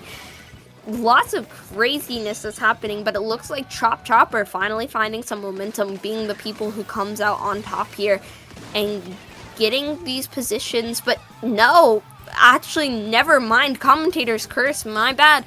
Just that roller left alive in the zone right now, trying to get out, which they do. They do manage to get the jump out, but Chopper really struggling here. When they get their first push, they kind of just immediately went down, even though they were in a really good spot. So hopefully now with the cooler and with the bubbler Moku, they can get some more ground here as we see what's going to happen next. Oh, that was a nice booyah bomb on the side of Afterlife as Geralt comes out here and gets a nice splat on Triple Triangles. I don't know how to pronounce your name, so I just call you Triple Triangles.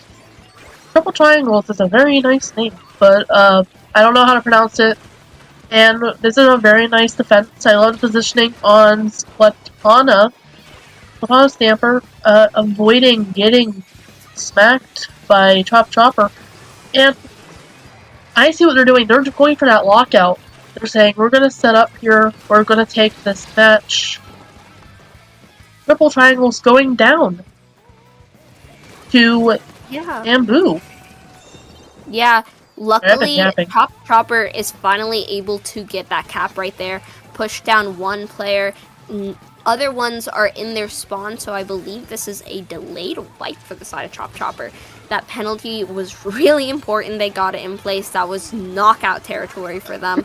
Two players go down just as they managed to start going through their penalty points.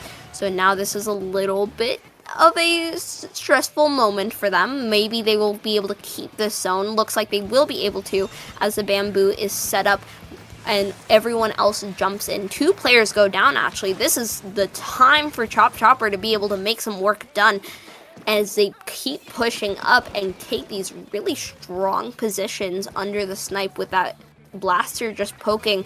And we have less than 10 points remaining before the lead. And there we no, actually, we're back in zone, and they get the penalty points in place. That is actually huge for the side of Afterlife, not losing that lead. Indeed, this is a very close match so far, with Roller somehow escaping getting smacked by that flat bomb.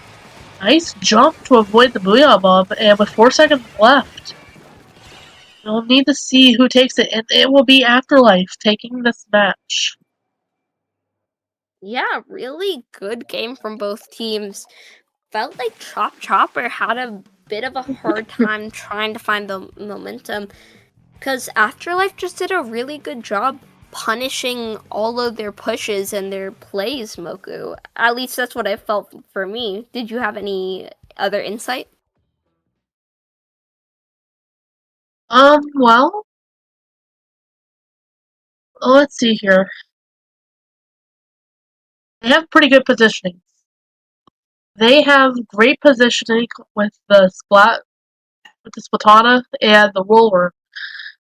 And it's like I said at the beginning, they have some pretty good catch strat, and I gotta talk, and now my voice is in my nose again. That's what I call it, but I just talk for too long and that happens. But in all seriousness, these teams are evenly matched. And they're fighting like their lives depend on it, and for good reason. It's loser's bracket. If they get eliminated again, that's it. It's GG's. So, what we're seeing here is just a little gameplay. This is what happens when the stakes are high. This is what you see when the stakes are high and you're throwing everything on the line.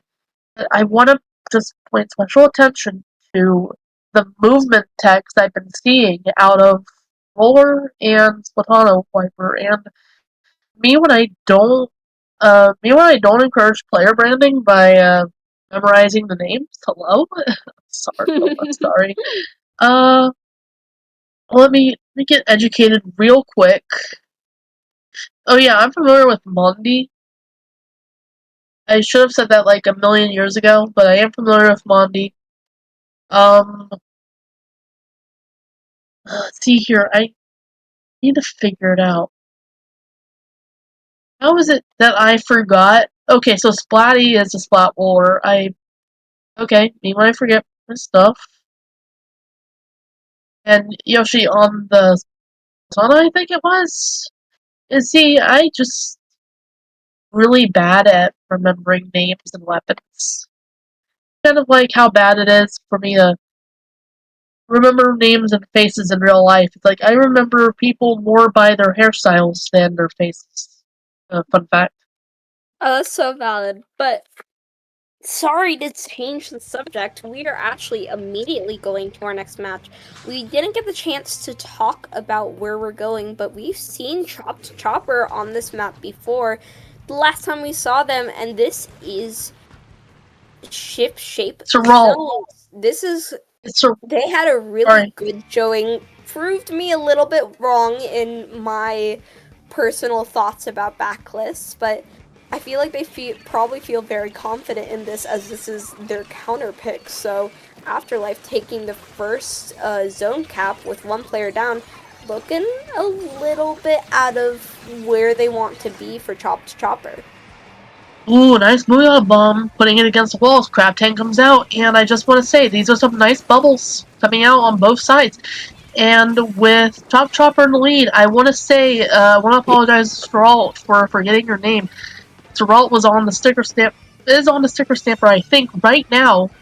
They were on the stamper last game, which I find it interesting that they bring out sticker stamper. I wonder what motivated the comp change, but we're seeing Afterlife take the zone, and they just have to hold it a little bit more to take the lead here. As Crab comes out, are we going to see a Crab battle as Geralt goes down? Yeah, so strong positions. Keeping that lead in this early game, those leads don't matter as much because, there's still plenty of time, but every point matters in a game overall. You never know when it might come down to 1 point. So keeping this score going up, looks like Afterlife is going to push forward now, which, due to that cooler that just got popped, does get punished by that crab that's set up as on one side, but the blaster does get one with Splashdown, gets another with their main weapon, getting them the zone, and they have a pretty strong number right now, 33 to 70 something, as the scores continuously ticking down. So this is looking like it might be Chopper's game, but you never know as it's continuously going down. But I say that commentator's curse, immediately the zone gets capped by Chopper.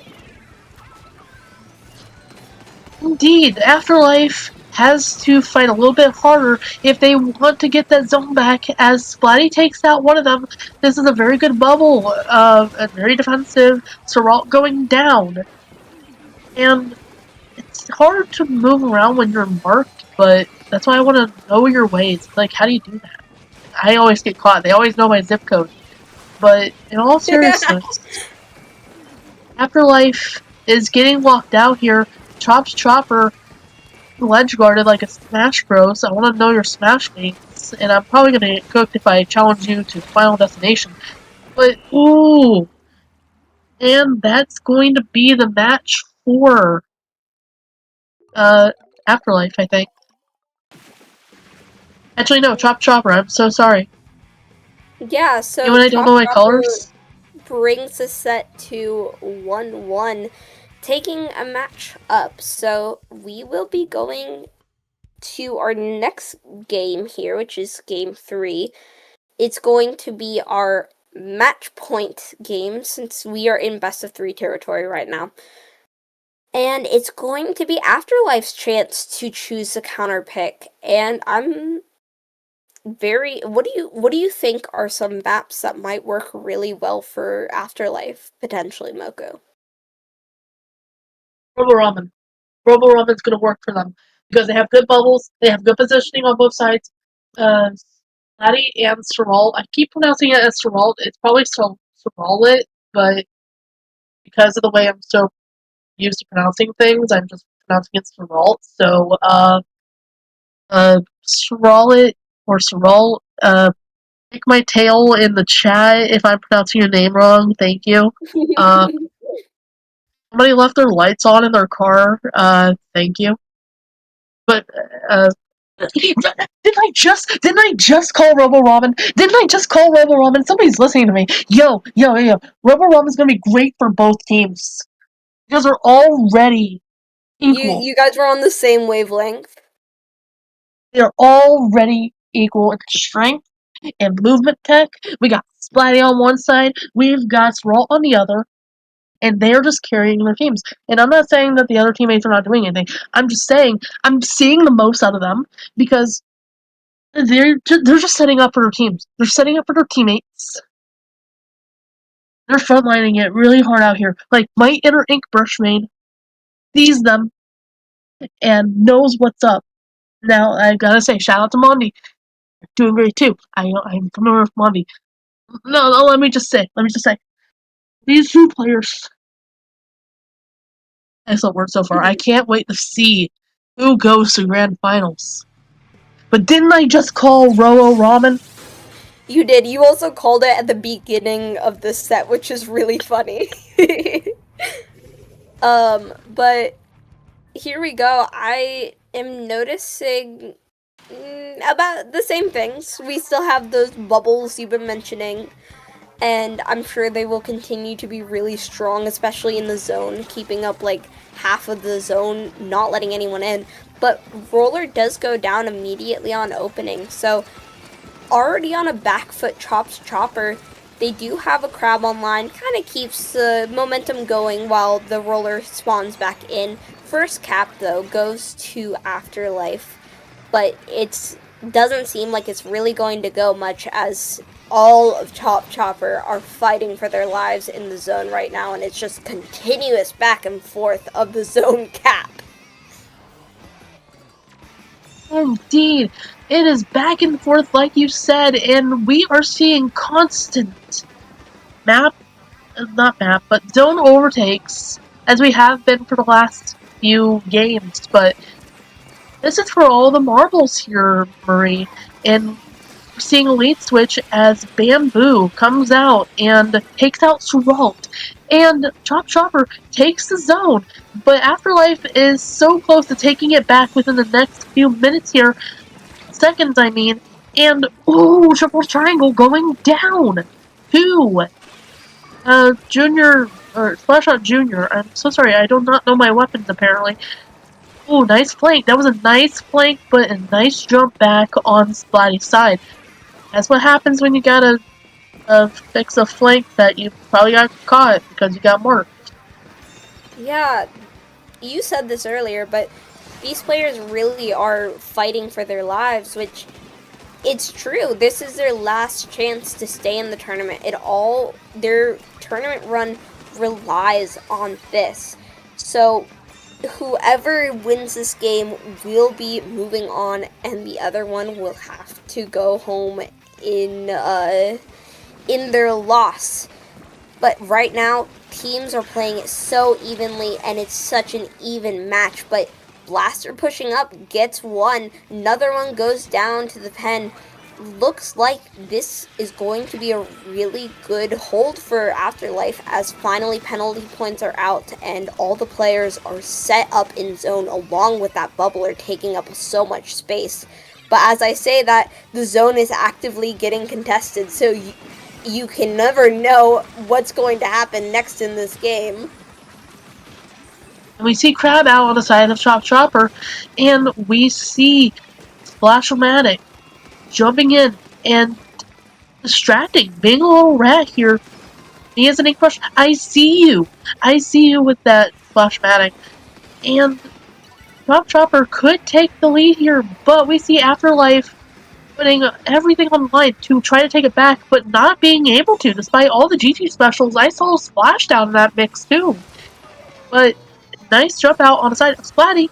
Splatty is going for it, ledge guarding. Smash Bros time, getting a double, getting that triple, triple time.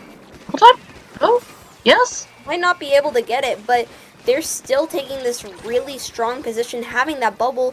They go down, but there's only 10 points remaining. They have to go forward here. They have that booyah. They're trying to get it, but they are not able to get it. It doesn't come off in time.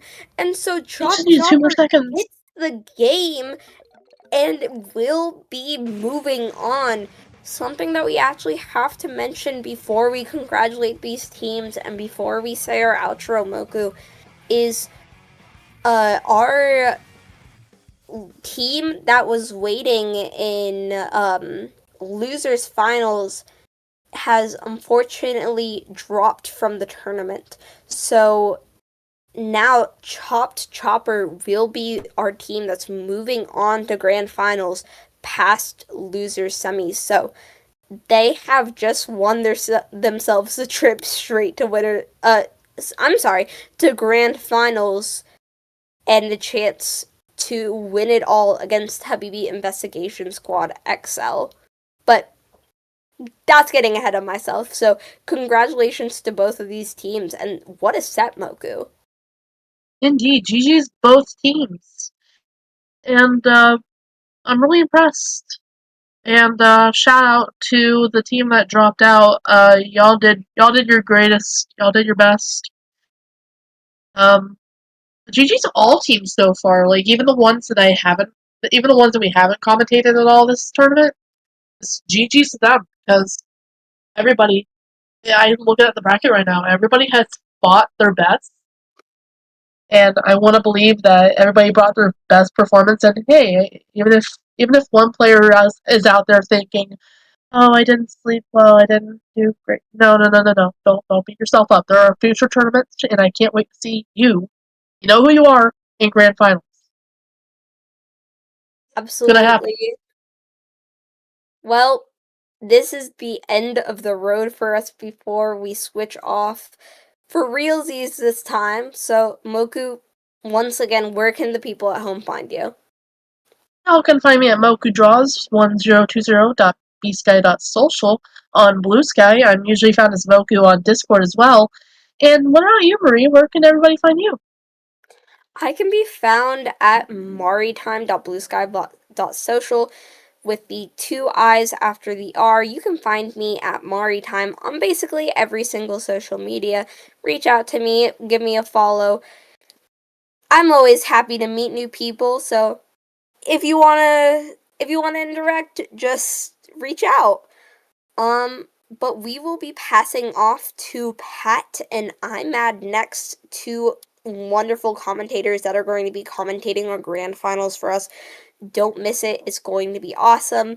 But once again, before we go, thank you so much, Mogu. Thank you so much, Naga, our streamer. You guys have both been awesome to me. You're welcome, and thank y'all for commentating, and thank you for commentating with me, Marie, and thanks to our lovely streamer. We couldn't do this without you, and I couldn't do this without my lovely commentator, and I can't talk anymore. Wow, my English is failing me. I need to hydrate, guys. Y'all in the audience, don't be like me who doesn't hydrate. Thank you all for watching. Wait for our next matches.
And welcome, everybody. Welcome back to Triton-Cup 125. And we are going straight to grand finals because our number 2 seed, Tempête de Fun, was disqualified for not respecting the rules of a tournament. They had to go.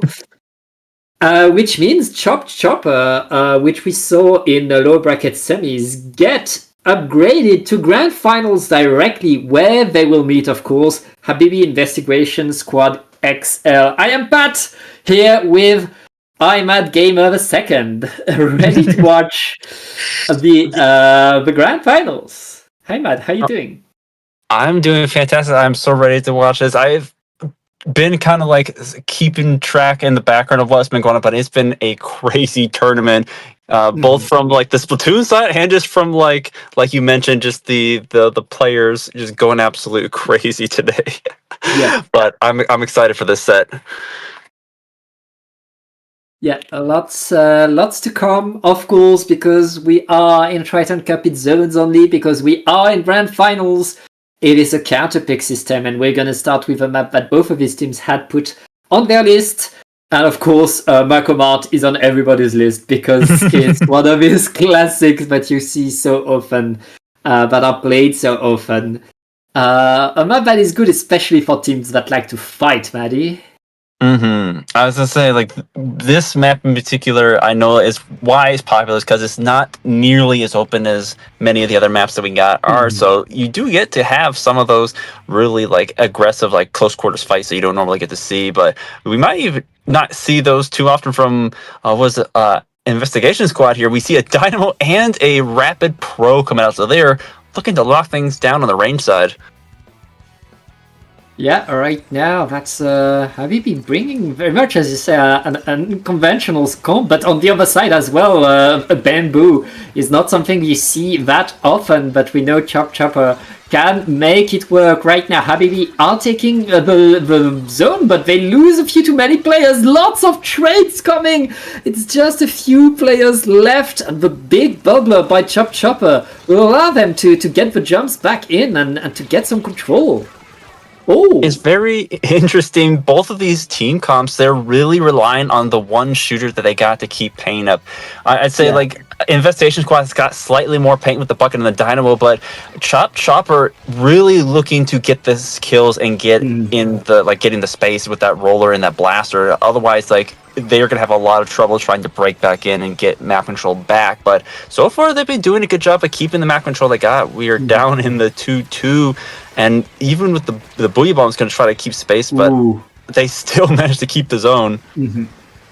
Yeah, Chop Chopper are going to be sent back to spawn, though that is a wipeout by Habibi. And Habibi, just lost their splash. That's their main painter. Do they care? Well, they managed to sneak a slosher so deep into enemy territory. They are taking a lot of space. And I mean, Chop Chopper had control at the start of this game, but already Habibi is coming back and are about to take the lead. Gonna be taking the lead. This is kind of what I was talking about before, is like when Chop Chopper, they got the zone, or they got the space control, like they can do a lot of damage, but once they kind of give up that, it's hard for them to break back in, just because the amount of paint that they got. They're really relying on that zap to kind of lead the way. Otherwise, it's a lot easier, especially with a double, or even if, like you say, a backline and a half, it is incredibly difficult to break into the zone. They're just watching everywhere, in which likewise allows that bucket to be even extra aggressive, because they know that their two teammates are going to lock things down for them. Yeah, and right now Habibi with the control are going to take game number 1. It's, as you said, Chop Chopper, the second they were pushed away, they were not able to get back in. And Habibi takes game number 1 in a dominant fashion, which means it is now it is now Chop Chopper's turn to get the first counter pick. Ooh, now we did see Mako zones, like you said, is going to be on everyone's map list. Everyone's going to want to pick up, but getting that out of the way first, like, now we get to kind of see what's the second best pick that they want here. Like, what are some things that you think they might try to bring out in this counter pick here, just judging off like the comp they had to fight.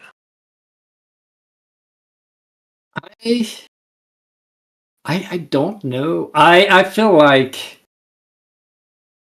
Habibi's like ability to really control the space and deny entry really allowed them to take control of this battlefield. They were under every ledge, ready to keep their opponent from going back in. So if Chop Chopper can find a map where they have a way to push back in, where they know they can get back in, and I think Urchin Underpass, for instance, that's a good choice, because on Urchin you always have a way to get a flank, to get a way back onto the zone, which is the thing that was missing for Chop Chopper. Mm-hmm. No, I 100% agree. And honestly, I completely forgot Urchin existed, but you're right. That is gonna be like such a good pick for them, considering like if you want to go against any sort of backline, you go to Urchin, and we have two backline. It's double as effective. So either somehow, Investigation Squad, they're gonna have to find a way to change how they're going to play the comp they got, or they might see some swaps from those weapons. I'll be interested to see why those weapon pools are. Yeah, we'll see what they decide to go with, and I mean, Urchin allows for a lot of close range fights, and we've seen these fights happening on Macomart already. The big question is, can Chop Chopper get control of these fights this time? And it's not really a matter of weapons as much as it is a matter of awareness and coordination as a team. You want to be able to pincer your opponent at all times. But let's get in the game, Maddie, and see how these teams are doing.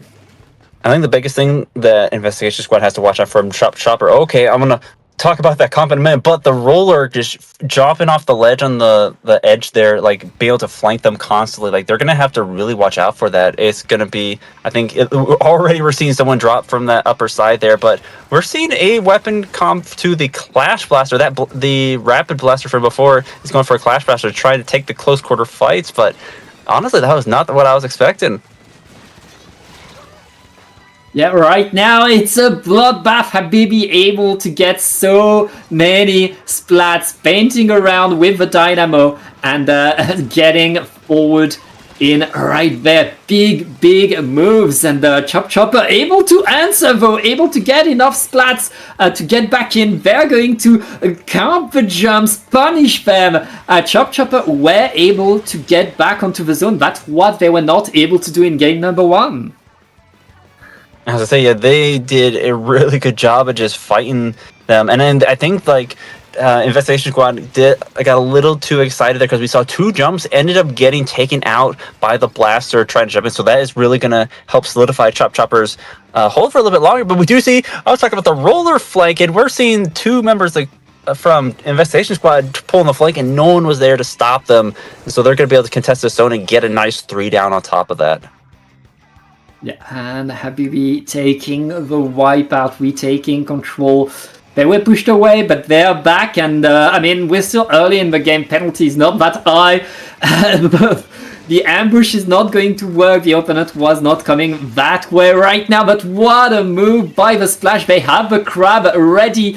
They're able to deploy it a bit too late, though they lost a few too many teammates, but it's still working, Maddie. They are taking control of the space, and with only 30 ticks left onto the zone, Chop Chopper doesn't have much time left.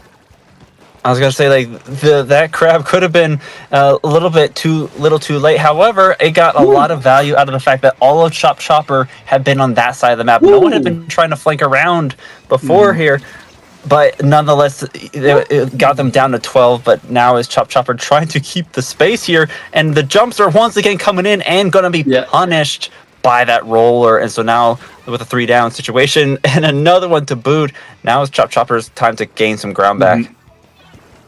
Chop Chopper pretty much had a delayed wipe right there, and they're making good use of it. They have control of every side of the map. They can see Habibi coming.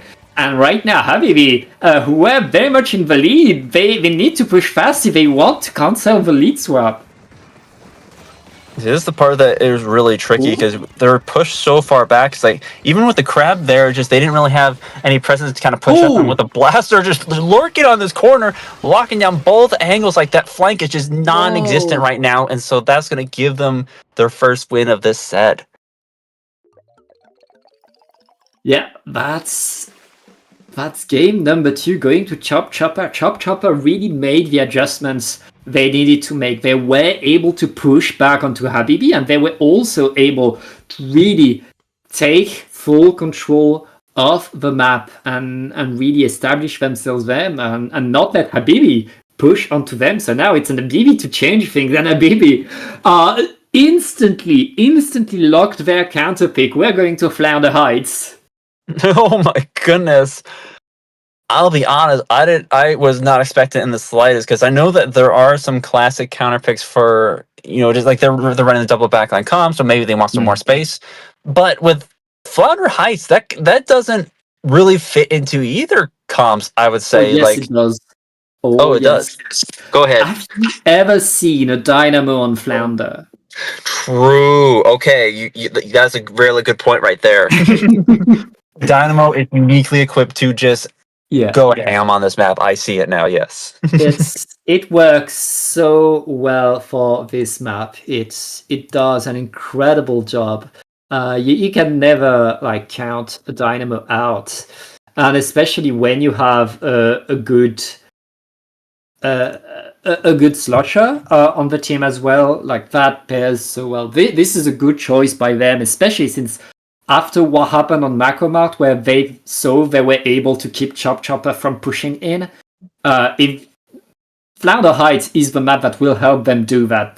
It's the map where you can get a complete lock on the zones and not let your opponent come back in. So I think this is a good choice by them. Mm-hmm. Ooh. Yeah, but I'm starting to wonder whether that rapid pick was just kind of a Makamar situation, because they are playing a lot of different blasters, but they've really started to swap to kind of that short range aggression. And I think it really does play well with the brush they've also kind of been running now, because now they can kind of be little rat weapons together and just push in, really get aggression. Yeah, and right now both teams fighting for mid. Habibi taking a bit of control already and getting the splats. That's 3 down on Chopped Chopper. 1 player left standing to the side. There's the tactical, there's the jumps in, but the jumps are punished, and that's Habibi taking full control of top mid now. That's the big question, that's the big test. Maddie, can Chop Chopper get back in? They're able to get a few splats. That's a good start now. Can they push onto the zones? I feel like Habibi overextended just a little bit there, because right now Chop Chop, they don't really have too many. Wow, okay, never mind. Not even given a chance to cap the zone completely, just completely wiped out by Habibi. They're just continuing to rack up points. I was going to say they overextended, but they had something in their back pockets. They were back on that zone so fast.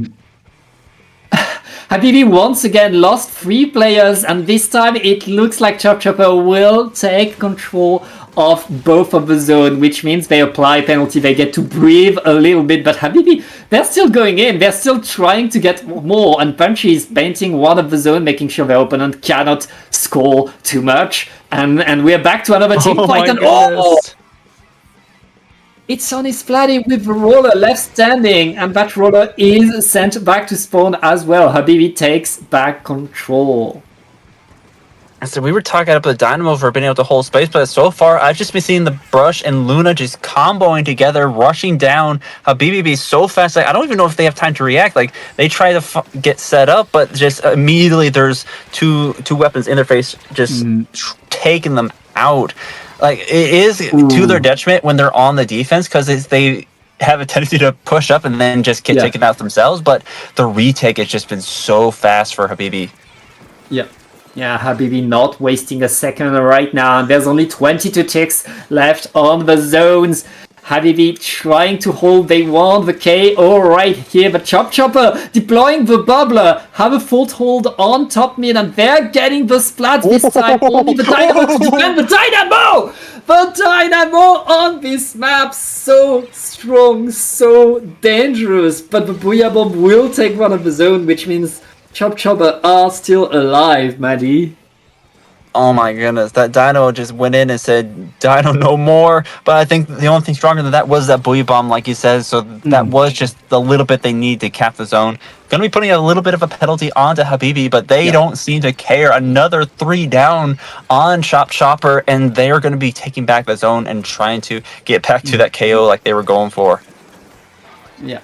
Habibi, very efficient. They don't mind penalty be applied. They know they still have control. They know they still have the lead. And right now they have a crab tank to absolutely pummel everybody coming in. That crab tank was pushed away by the Booyah, but it doesn't matter. 3 down on Chopper, and Habibi still has control. Only 20 ticks left on the penalty. Not that much more on the points. Chopper needs to push now, Maddie. They really do. They are running out of time, and this is where Habibi's aggression is going to come in handy, because now they're going to keep all the fighting, all the presence on the bottom area here, and they're not going to have enough time to get the zone. Yep. That is 2-1 for Habibi Investigation Squad XL. And I guess we know why they counterpicked it so fast. I mean, even when penalty was applied, they kept control of the map. Even when they had 3 players down, they kept control of the map. Mm-hmm. And I don't even know where that last player was. They would just appear out of nowhere. Like, we could see Chopper, like, their progression from their spawn up to the high ground, but Habibi, they just poofed. They appeared at the top there every single time. We never got a chance to see any sort of fight on their side of the map. It was always in Chopper's territory. Yeah, it's as if Habibi had like a teleportation device, like they could TP right behind their opponent, make sure the fight was where they wanted it to be. And it takes really a lot of skill to be able to do that. If you're just joining us, thank you for rating us, Chara. This is Grand Finals of Triton-Cup, a Zones tournament, and we're watching Habibi Investigation Squad versus Chopper. We are now waiting for the counter pick by Chopper. They have a wide choice of maps that they can go with.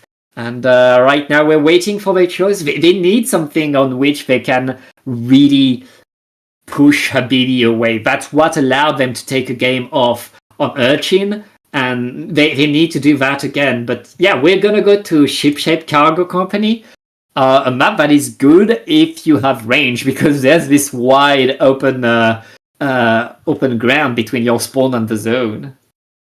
I was going to say, that's an interesting counterpick from Chopper, because I feel like, once again, they will have a lot of presence when they are in control, and they have kind of the Habibi's side of the map, but when they're not, I feel like with what they're running so far, it's going to be hard for them to push back in, and especially with like how quickly that Habibi has been able to retake, especially on that last map there. Like, they've just been getting faster and faster. I think the only hiccup that Habibi had was when they picked Urchin, and that kind of went into Chopper's favor. So perhaps they know something that we don't. Perhaps they have a game plan here that's going to kind of solidify them another win like Urchin did.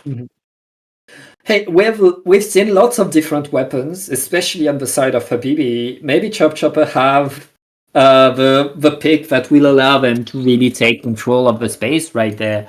And one thing to note is it's quite a flat map, so I don't think it's a very good map for the Dynamo, and that Dynamo has been the thing that has been solidifying everything Habibi has been doing in this set. So going onto a flat map that really counters the Dynamo will force Habibi to switch up their game a little bit. No, I think that's a good point, because again, back on Flounder, like, we saw like all 3 weapons push up and take fights, and the Dynamo just lock things down. But now we're going to be seeing them going back to that double backline. In fact, no blaster whatsoever. We're going to be seeing that custom Explo. The Explo, it's so much paint. There is a lot of paint on the side of Habibi right there. Chop Chopper will need to go in and get the fights if they want to deny all that paint. And right away, they know what they need to do. They are going in, they're getting the fights, they are getting the zone, and they're pushing their opponent away.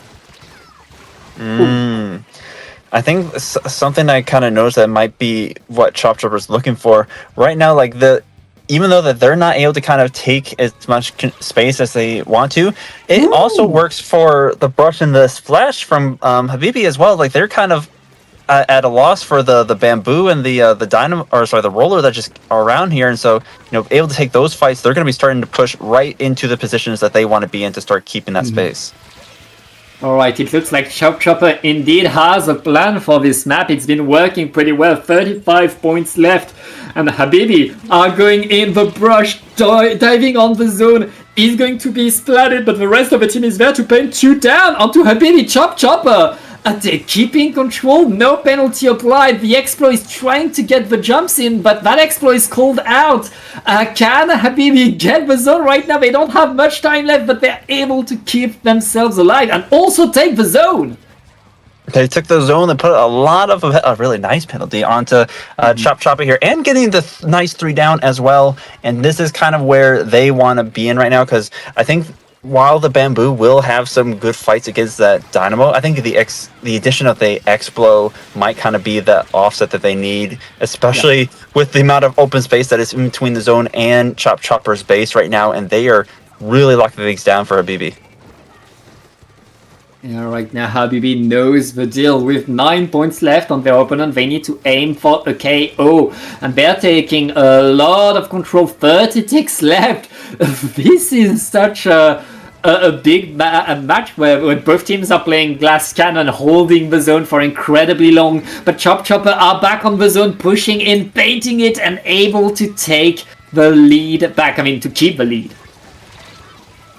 Oh, this Explo working hard, trying to keep the space, but unfortunately, he's going to be called out, and the jump is not going to survive. Now, Chop Chopper back in control, still maintaining that lead, if by a few points, but now they're going to start working through their own penalty here, and just looking to see if they can keep Habibi out to the KO, because if they do manage to get control again, that is going to be in a really dangerous situation for Chop Chop. Yeah, but Chop Chopper right now are going in and getting the splats they want, pushing all of Habibi away, and there isn't much time left. Chop Chopper looking to get the KO. They have the cooler deployed. They have a bubbler in front of the zone. There's no way in for Habibi. We are going for a game 5.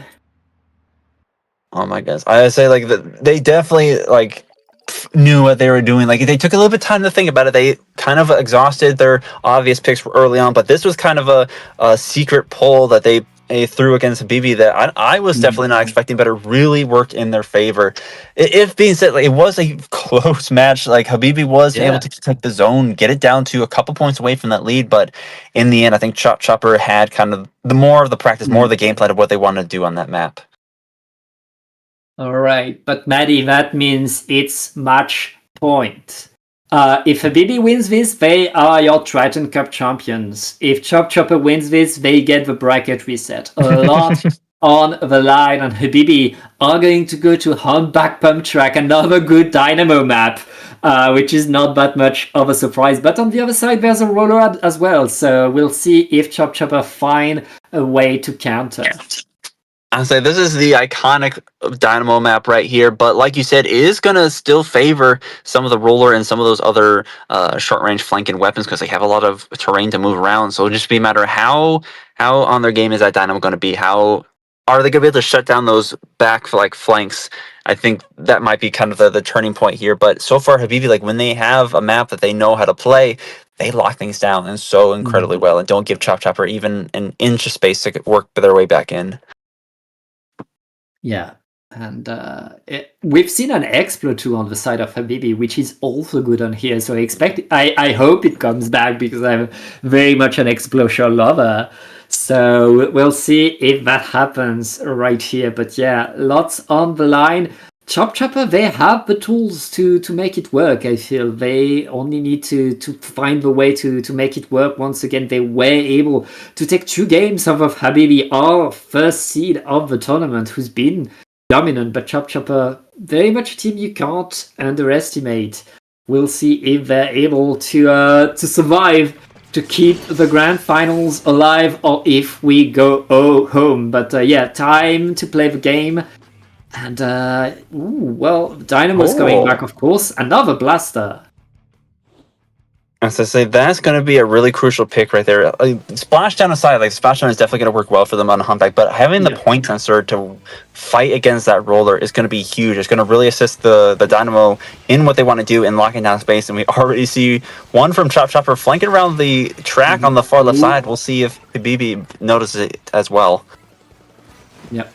Habibi right now, losing a few too many players. They are going to have to concede the zone to Chop Chopper, who are taking control. Very nice doubler right here to take the zone. The blaster, the last standing, is able to survive and get the jumps. Huge moves. And now they have the splashdown. That's going to be the zone back for Habibi, just thanks to the blaster.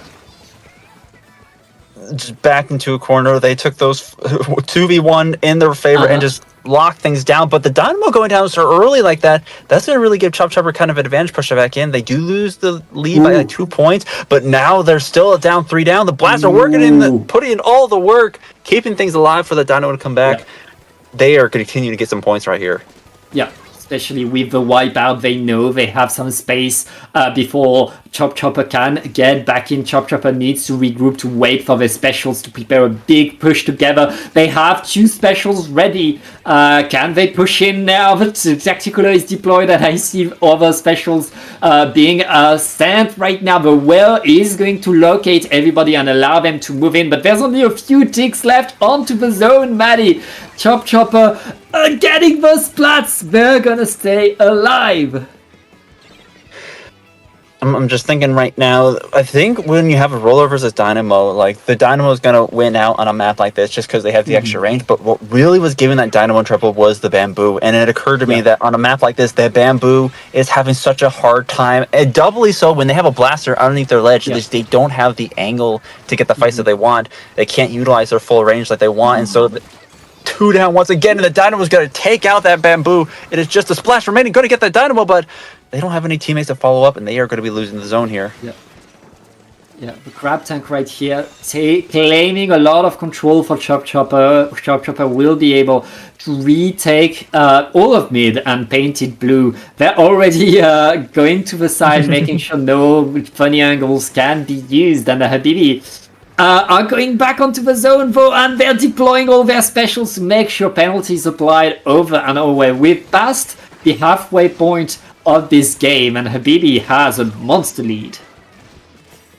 Ooh, that was a nice splat on the roller right there. I think if they'd been able to hold on a little bit longer, jumps could be coming in here, but now it is Habibi back in possession, and with the Dynamo and the Blaster in play here, even they are just going to have a tough time back in. They are waiting to build up their specials here. They have a little bit of penalty to wait to get through. Ooh, and a nice splat with the whale, but it's a 2v2 situation, and the Blaster is going to get another one. It is just a flash remaining. If they can survive, they might be able to keep things going, but Habibi has called them out. They're seeing the jumps on that left side of the map here. Yeah, right now, Habibi, just a few seconds left. They managed to snatch the splash. It's only the bamboo to paint. I don't think it's going to be enough. Habibi, Investigation Squad XL, win the game and the tournament. I say Chop Chopper put a heck of a fight at the end in this last match here. I think right at the end, they were a little bit spread out. They couldn't unify, and so that just gave the little bit of an edge that Habibi needed for them to just really set up where they wanted to. And they, right at the end, you can see the map, it was just covered in yellow paint. So, like you said, Habibi is going to be our champions for Triton-Cup today. And honestly, like, they have certainly earned their spot here. Oh, yeah. I mean, we've seen these players. They play very well. We're used to seeing them at the top of the tournament. They get one more one more badge that they can bring home.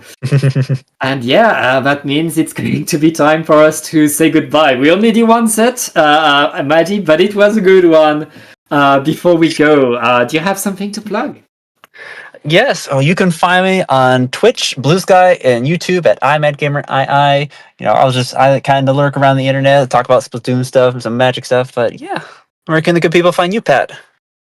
On your screen, you can find that's my Twitter handle. If you remove the underscores, you can also find me on Blue Sky, where I post sometimes. But that's pretty much it. I'd like to give a shout out to Naga, a wonderful observer who's had a rough job tonight. And yeah, that's going to be it for us. Thank you so much for watching. Bye bye. Have a good night, everyone.